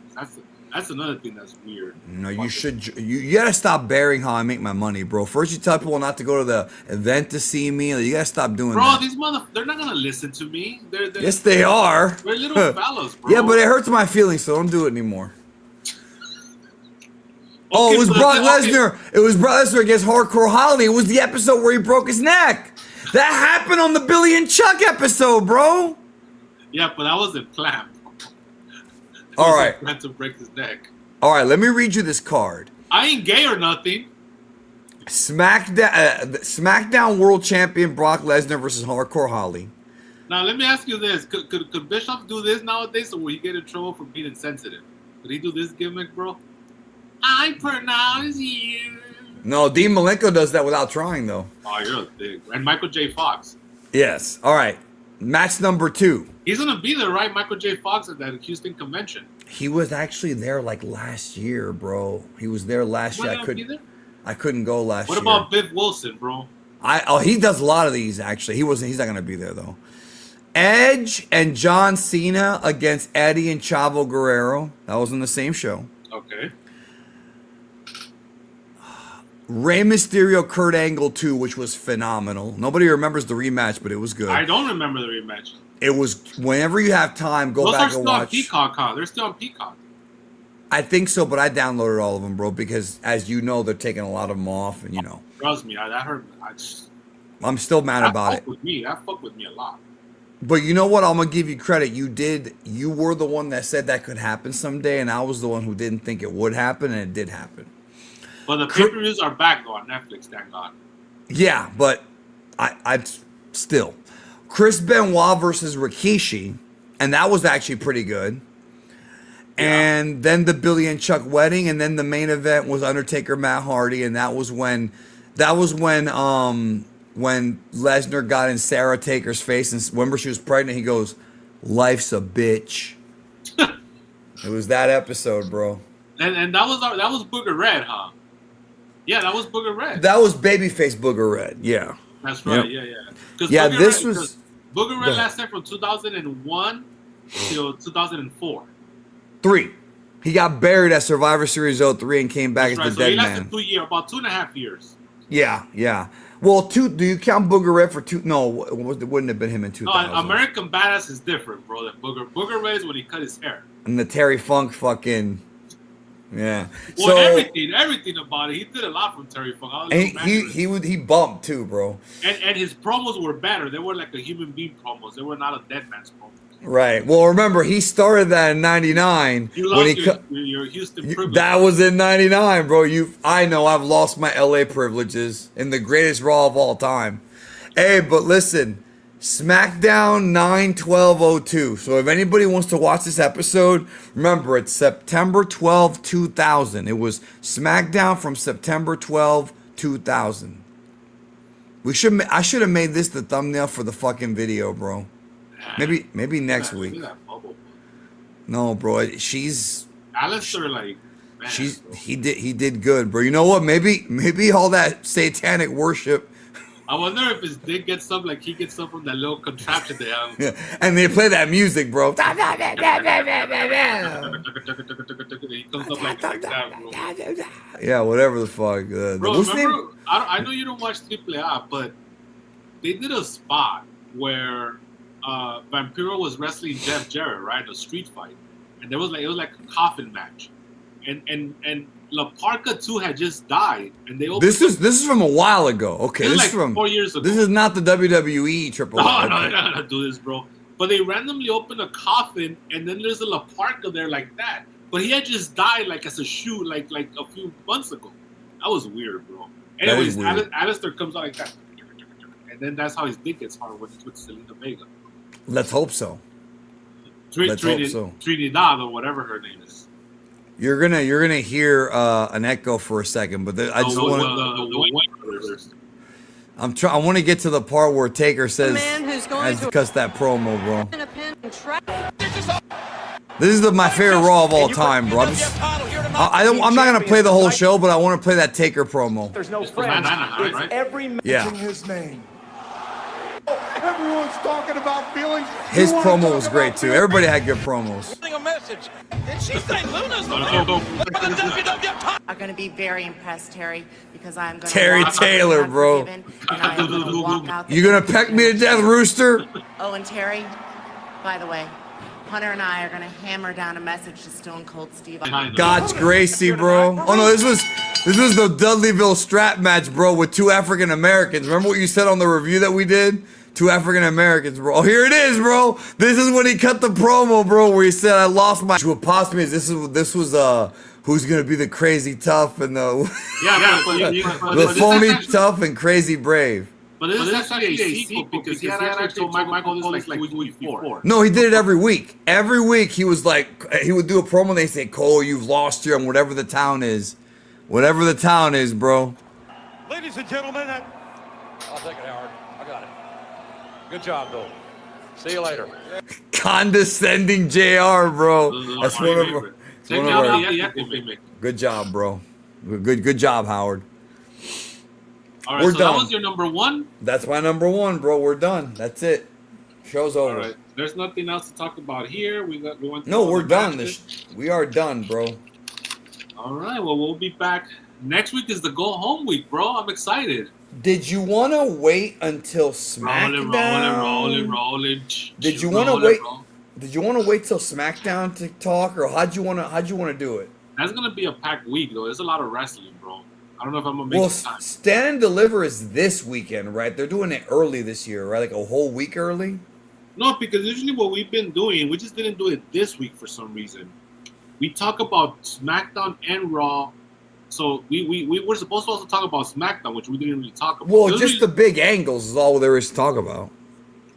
You know, like the angles going into Mania. Yes. So what was your plan though? What was your because we're gonna watch Raw this Friday. I mean SmackDown this Friday, and then Raw on Monday, and come back midweek. Well, how did you want to deviate from that? I don't understand what you're saying. No. You're right, because I was thinking about the night after, like watching it after SmackDown, but the Hall of Fame. I'm not gonna watch the Hall of Fame live. I mean, I don't care that much. I'll watch it the next day or Monday. Demolition, bro. Bill Eadie. No, I want to, yeah, but I'm not gonna watch it live. Like I want to see Barzal. Bill Eadie, Sid Udy, and Bad News Allen and Alan Jones, bro. I don't care about fucking. Stephanie. I don't care about Stephanie. Bro. It's gonna be so grating, bro. The kissing, the what do you call it? She started the women's The movement, rewriting of history is gonna be so annoying, dude. And then the fake little laughs, right? It's like, bro, you've been a millionaire your entire life. Like, she's a trust fund baby. She's a big relax time. with that shit. And like we said, when she took over creative, the company just continued to go downhill. She fucked up another list. Me and you gotta make one of these days the most disappointing angle payoffs. We talked about it. We did a whole show about that, didn't we? Remember we did a show where I did the research and I said that WWE fucked up an angle every single year since fucking 1999. Remember that? The higher power was the first one, and then every year they fucked up an angle. Then it was the triple the love triangle That's in 2000. the one that was Stephanie. That was Stephanie's under Stephanie's watch. Yeah, the Senator Kresge had already left. yes, but Senator Kresge booked like the initial stuff, and then in 2001 was the invasion, right? 2002, there was a few in 2002, bro. Triple H's return, that sucked, and then so yeah, every year there was at least one botched angle, bro. Up until Paul took over, the whole for 20 years, it was all botch once a year. The Nexus angle, Well, here's where things get tricky. Did Paul? I mean, obviously Paul botched it now, but I mean, in the first 2 years, 2022, 2023, did he botch? Maybe not giving it to Sammy. I know you always felt that they should. Yeah, but no, that's okay because it would have been good, but it didn't really have an effect one way or another. Botch means that there was a whole difference in business. I think the Cena turn was a big one, but that wasn't his fault. That was Dwayne's fault. Dewey and Cena. I mean, I guess. He could have fought for it though. He could. Maybe he did. We never know, right? They'll never say that shit. They'll never bury each other because they're professionals. But maybe he did fight for it and he lost. I mean, I think in the history of TK, I think his biggest was probably not doing Punk against the Elite I think based on everything we've heard, that was more so the Young Bucks than him. I feel like the Bucks. I think TK. I think he wanted it, but I think the Bucks didn't want to do it. I think TK botching MJF's entire shoot work thing, he was completely botched. You mean like the stuff he did with the Demon or whatever, or the Devil? Yes, and then the Adam Cole MJF feud was really botched to the point where they did a whole like a wing angle where you're just supposed to forget about it. That was last year, right? That wasn't that long ago. No, 2 years ago. 2 years ago. 3 years ago. No, I'm talking about when they came back to it and nobody wanted to see it. Yeah, but they blew it off in one angle. They blew it off in one interview promo. Remember, they did the double turn because but remember when Cole left, he was the baby face and MJ was the heel. And then when they came back, when Cole came back from the ankle, remember he was out for a year with the ankle injury, right? And never healed. It was turned into a joke, and then all of a sudden MJ was like, "I'm not gonna be your friend," and then he just throws him out of the ring, and that was the blow off. I don't know if you remember that. I thought they had a match where Adam Cole was the baby face. And MJF was the heel, and Adam Cole said that he had to pretend to be a bad guy to become MJF's friend or something. That was a bad one. That was horrible because they put so much. That was the main event angle, and then it turned into a complete joke. But I agree with that, but I still feel like him not booking at least Punk and Omega, because that was, remember, bro, they were red. There was attention on that company when all that shit went down, bro. Just right now, over the last, maybe he's improved a lot in the past, but they're year. barely getting out of the hole that Punk put them in. They're barely getting out. They actually sold 20,000 tickets for Wembley. So I didn't even know tickets were already on sale for that. Yeah, because it's in August, so it's coming up. You're going, you said, for sure. Yeah, and there's a good chance that, and again, if I Kenny Omega and Will Ospreay, that's the rumor. If I'm TK, bro, because WWE would do this to him. If I'm TK and they all draw one night of WrestleMania, I wouldn't shut up about it, bro. I would brag about it, get under Nick Khan's skin about it, because they take that shit personal. They don't like when the minor leagues does better than them. So if he outdraws that Wembley, if he outdraws one night of WrestleMania, I hope that he brags about it forever. But what WWE's gonna do, bro, knowing them, is they're just gonna say, well, we have higher ticket prices. Yeah, no, duh. Yeah, but that's okay, because TK has been promoting himself as the working man. People could still go to the show. And that's exactly what he should do. Which is why the needle shit needs to go away, because if you want to bring more families in, you can still do hardcore matches on pay-per-view. Just stuff with the needle and shit is a bad idea. That was too much. And I think they learned, because they have so much negative feedback. I hope so. Estoy tocando los tambores ahora. And your bolas you're touching, bro. What's that, bro? It's fucked up, bro. I'm enjoying it, bro. Don't talk to me like you're in the 4th grade. I enjoy the. Oh wait, I fucked up. I'm in the 4th grade. You're in the 4th grade. I enjoy the idea that when Stephanie was at MSG in the back of my mind, she was the egg. I guess you could say that. I just know that Danny didn't like the fact that she wasn't wearing one of those dresses that he likes to see her in. No, that was her in 03, bro. When she was fatter, she was more fuckable, bro. 02, 03. So what are some of the things that are gonna be? Give me some scenarios that are gonna be cringy at the Hall of Fame, bro. You already said that she was the one that created the women's revolution. What else? Anything involving her, bro. Anything. The other inductions are fine. It's just her I have a problem with. You know, honestly. All right, before we leave, really quick, because I got some questions here. What are your thoughts? This is random, bro. What are your thoughts on Silence of the Lambs? What the That's a great movie, bro. Jonathan Demme. I love it. I have it on Criterion. Well, it's a great movie, bro. That's a classic, bro. Was she a great big fat person? She was a big girl, sir. Would you love me? I would love me. Would you want to fuck me? I'd fuck me. Oh, that way. I I'd feel like a fuck lot of me people in your hard. Discord, bro, they have those conversations with themselves, bro. They also dress like that from what I heard, bro. What was the song that got famous out of that movie, bro? Goodbye Horses. Good. Horses. Yes. Yeah, correct. But that's a classic, bro. And it spawned so many imitators too. Like there was a lot of these, like the serial killer that knows all the answers, and the FBI agent has to kind of get in there. It was a great movie, bro. All right. What are your?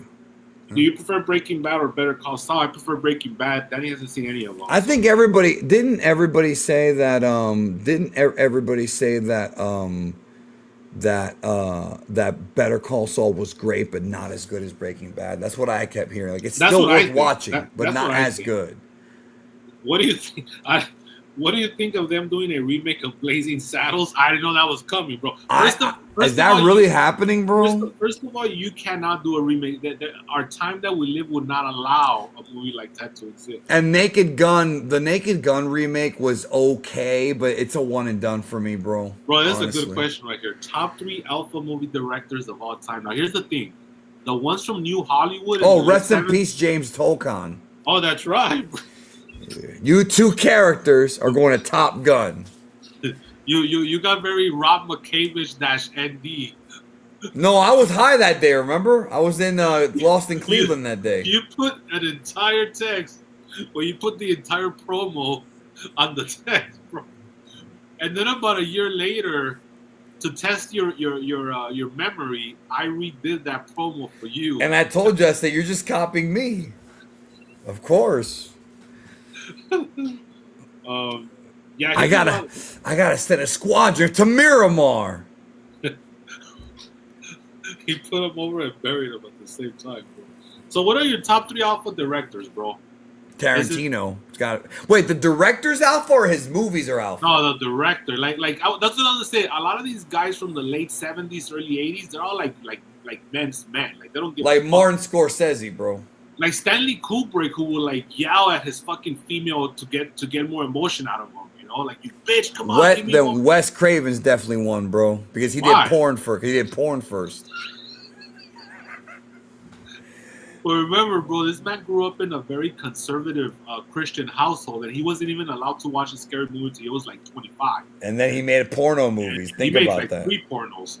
And then he didn't get his career really going until he was like in his mid-30s. So if anybody's starting late, look at Wes Craven. He did Nightmare on Elm Street and People Under the Stairs. And what was it? Last House on the Left was him too, right? Yeah. What about Akira Kurosawa, bro? That guy was another man's man. That's bro.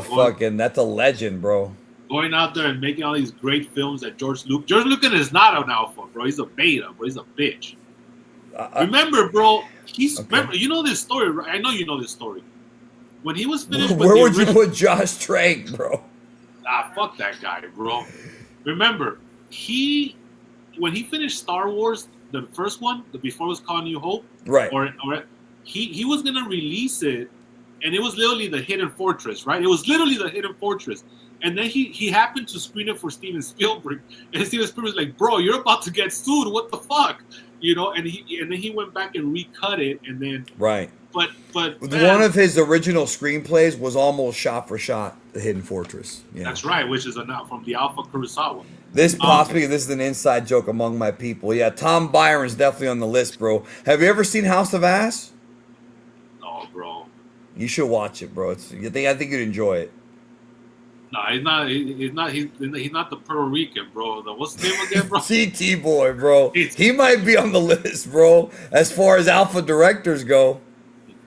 Remember, All right. he once had sex for 2.5 days and drank 1 bottle of water. So here's a scenario for you, bro. So Danny gets to have Stephanie Vaquer, like Hierro from Triple H, which you've never seen because you don't watch wrestling outside the main two. Tony Storm, you like Tony Storm, right? She's got very thick thighs. Oh, by the way, are you going to tell me what's going on with her?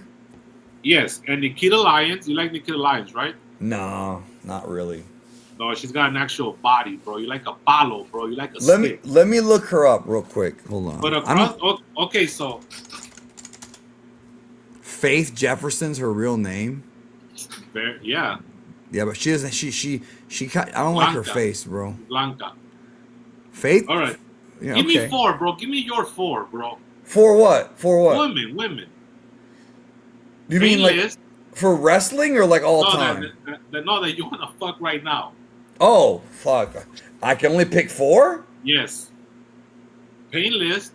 I mean, Blake Monroe. Shannon Elizabeth is one that's been a recurring Right joke. now at 55? Have you seen what she looks like at 55? She looks 25, bro. You gotta bring the lube then, because naturally down there's not gonna be working anymore. No, All I right? never had that problem. Well, that's not your problem to have. That's their problem, bro. And as they Yeah, get but- older, they get less wet. See, I've never had that problem because I've always had plenty of women. All right, so we got Shannon Elizabeth, Yep. Painless, Blake Monroe. And then what's her name, bro? Give me one more. Oh my God, bro. So it's a tie between Zelina Vega after that picture I showed you. Sofia Vergara. She's up there, but that's not who I was gonna say. Tessa Fowler, bro. That's gotta be some nerd shit, but okay. All right, so Tessa It's Fowler. not, bro. You want to see Tessa Fowler? Nah, not really. Okay, never But the mind. kind of women you like is not really my thing. All right, so Well- okay, so you have those 4 women: Tessa Fowler, Painless, Blake Monroe, and Shannon Stephanie Elizabeth. McMahon Helmsley. Oh no, Shannon Elizabeth. Yeah, whatever. All right, so here we go. Okay. So you get to fuck them all, Okay. but across the room, Here we go. Either Here we Oba, go. Oba Femi doing his It's little always dance, Oba Femi, bro. or Brock Lesnar doing his warm up bounce. I might need to do one of those too. But they're completely in their birthday suits and they're 3 feet away from you. But no touching. You ain't touching them. You just have to see everything that comes with their birthday suit. Wait, I have to look at them, or they're just gonna be there? No, they're gonna be there, but what are you gonna do? Like not look at them? Yeah, I can look at the I got 4 women. What the fuck? I got not 1, not 2, 4 women. I only have 1 eye. I don't need, bro. If I had 4 eyes, I'd look at the 4 bitches, bro. All right, so That's an easy one. okay, so you'll do it. This is so nerdy, bro. He's right though. I do have a crush on that chick. Nerdy, bro. You're a Virgin Japanese shit, girl. bro. You're a Japanese girl. You're gonna bro. be like the guy from Don't Be a Menace, bro. Just Gonna be. Have been, bro. and then you're gonna go to sleep sucking your thumb, bro. And sucking my thumb, that's right. And let me All say right, something so about what do you drinking and choose? So driving, what do you man. choose then? What do you choose? Oh, you say yes. You're down Of for that. course. Okay, Of so- course. so- All right, and then another one is he can't pick any 4 women, which you already have. We done that. And then you got to do the duck hunt gimmick, which we know what that is.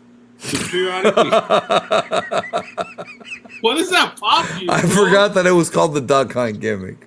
Because they so this is the same thing as the previous one, except Oba and Brock are gonna sneak up on you from different angles of the bed.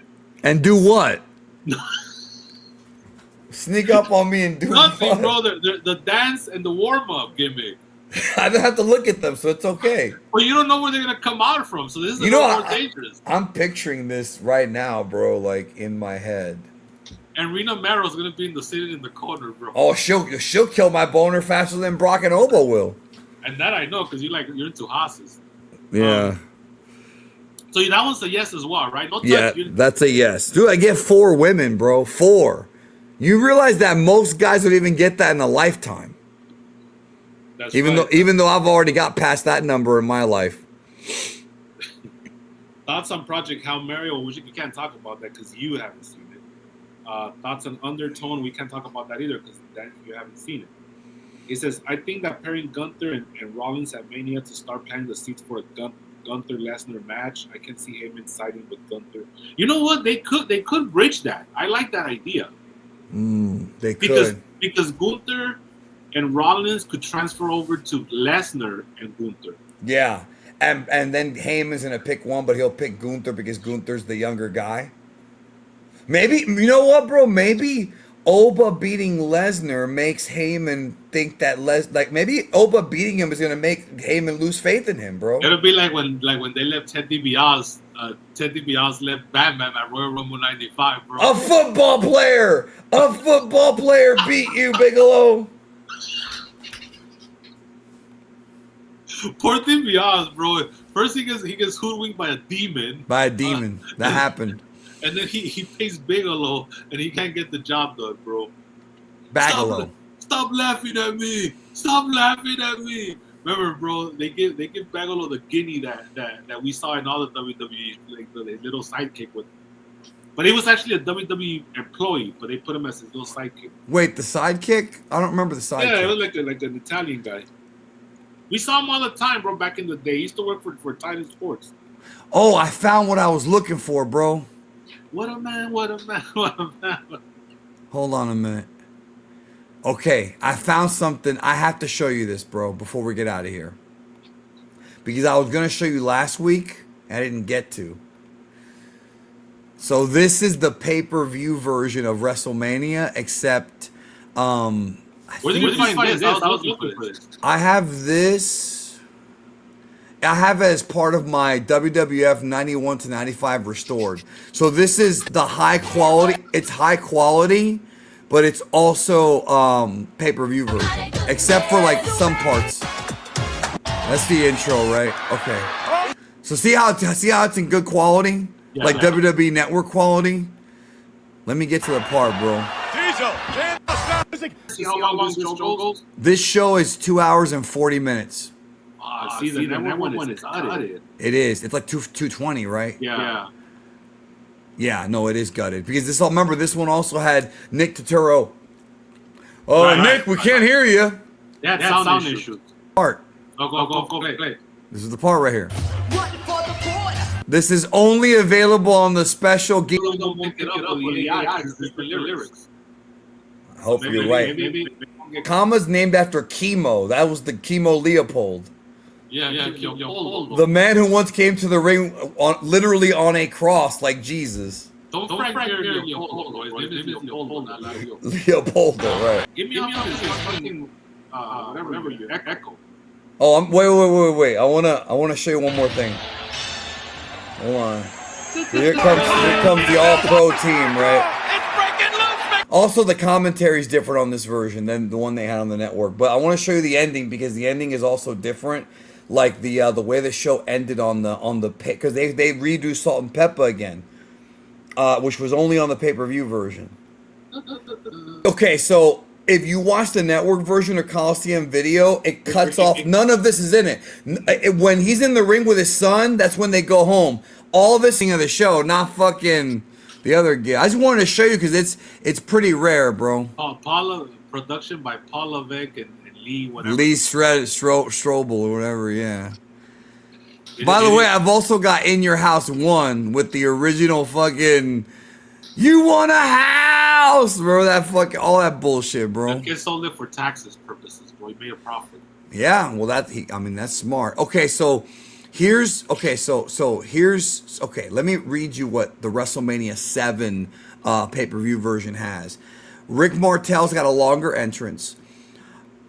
Jake Roberts and Hot Ticket. Remember they were selling the Hot Ticket gimmick back then? That's on there. The NFL instant replay discussion, you knew about that. Oh, that was boring, though. I was bored through that. The intermission scene, and then more post-match of LOD and Hot Ticket. Then it also has Jake Roberts doing this, and then you can see his fingers. Yeah, right. And then SummerSlam 91 has, I guess one of the original songs that they did has been cut. I don't know what. Oh, the wedding one. Together we'll be. I thought that was on the WWE Network. Don't they own that song? They made another one. Oh, fuck that. WrestleMania 8 had longer Shawn Michaels post match. WWF and LOD interview, restored pre-match Sid versus Hogan. But those are all pretty complete on the network. That WrestleMania 8 is pretty complete. Because I've also compared them with my copies of the pay-per-view versions. They're pretty complete. So, okay, yeah, but I'm telling you what was cut because the WWE Network runtime is 2 hours, 41 minutes, and 25 seconds. The restored runtime, which is this version, is 2 hours, 43 minutes. So trip out on this one. SummerSlam 92, WWE Network runtime, 2 hours, 46 minutes, 29 seconds. This is the restored one I told you about that has the UK version and the German matches that were cut out. Right. 3 hours and 19 minutes and 59 seconds, bro. So 320, it goes from 246 to 320. Yeah, well, that's 3 whole matches, bro. Yeah, yeah. So WrestleMania 9 has that extra opening scene with Randy Savage, Tatanka on the hotline, King of the Ring promo, and then there's a short Bobby Heenan comment that was cut out of the network. I don't know what it is. Probably something bearing Hogan, right? But I'll tell you this much: all of them, every single one of them, has the superstar line edited out of the network. You don't see any of the superstar line. Yeah, because or they do the numbers blurred. So you don't see Sean doing like trying to figure it out. We're trying to do this. Right. Okay, so WrestleMania 11 network version, 2 hours, 25 minutes, 34 seconds.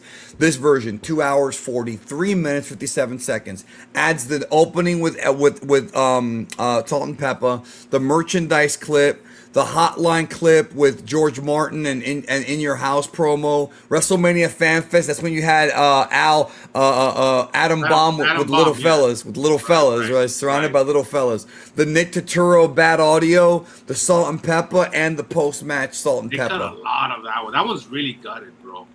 And then In Your House 1 is an hour and 40 on the network. On here, it's 2 hours and 43 minutes. You're missing an entire hour because they add Taker versus Bear and Bam Bam versus. They added the dark matches for the Coliseum, yes. But not on the network. No, but they're on the Coliseum compilations, and those are on the network or are on the Netflix. I mean, the Vault. Because the Vault is an extension of the network. So. No, it is now. Yeah, but they have more stuff. So those like Bear and Taker, they came out on Coliseum Video exclusives, which are on the Vault. So you could find them. But right here, what you're saying is that they give you a nice little package where everything's together. Right. Because it is one night of action, so it is one big show.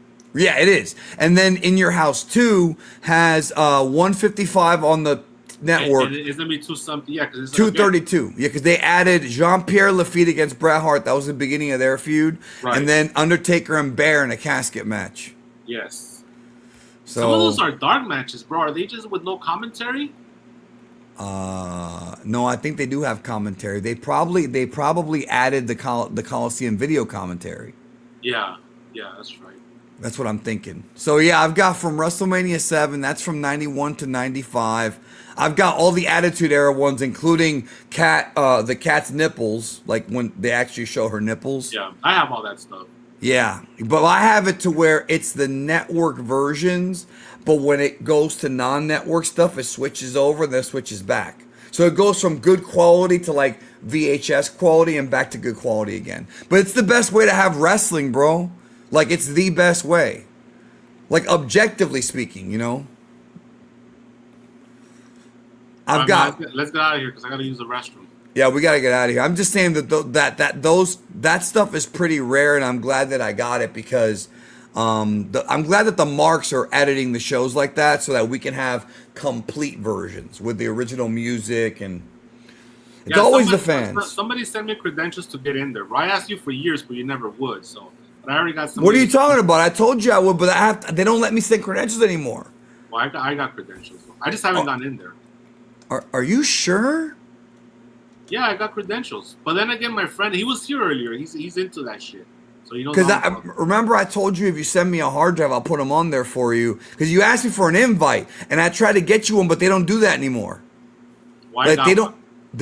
Well, I don't know how he got one because I don't have an invite. Oh but no, wait, I think he sent me his credentials, bro. That's how I did. Okay, that's still okay. So wait, is he sending you XWT or XWT Classics? Because Classics. Both of them. Okay. He's got but I got his credentials. That's how I'm getting. Yeah, because Classics from 95 back, and then 96 forward is. But I need 96 forward because we literally have everything from 95 back. Like I have everything pretty much. Territories, everything. Like all the shit that I could have, I have.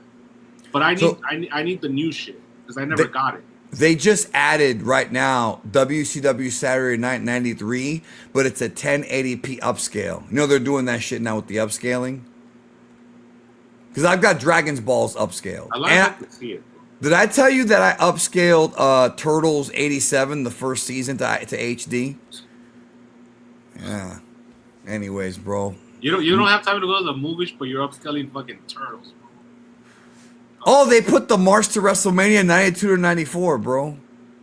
I'm sorry, I'm over here looking at the cool shit they have. Matches, bro. Wrestling Challenge 86 to 87. This is all TK shit, bro, with the jobber matches. The Wrestling Classic upscaled, no holds barred, the match, the movie, the match, I have whatever. a Blu-ray of that, and it comes with the match. It does? Yeah, the no holds barred Blu-ray comes with the match. I didn't know that. What's the best way to watch Territory Wrestling? There's actually a lot of stuff on YouTube. Yes, there is actually a lot of stuff on YouTube that you could, or you could go. I don't know if they still have tape traders. No, nobody trades tapes. It's all files now. It's all torrents. Like what we're talking about. XWT but I'm Classics. sure you could find websites that still sell, and then they'll send you the file or whatever. Some of them, like IVP Video still does it, but they only do Japan. Anyways, let's get out of here. All right, y'all. Have a good one. Take care. See you all. Bye. We'll see you next week.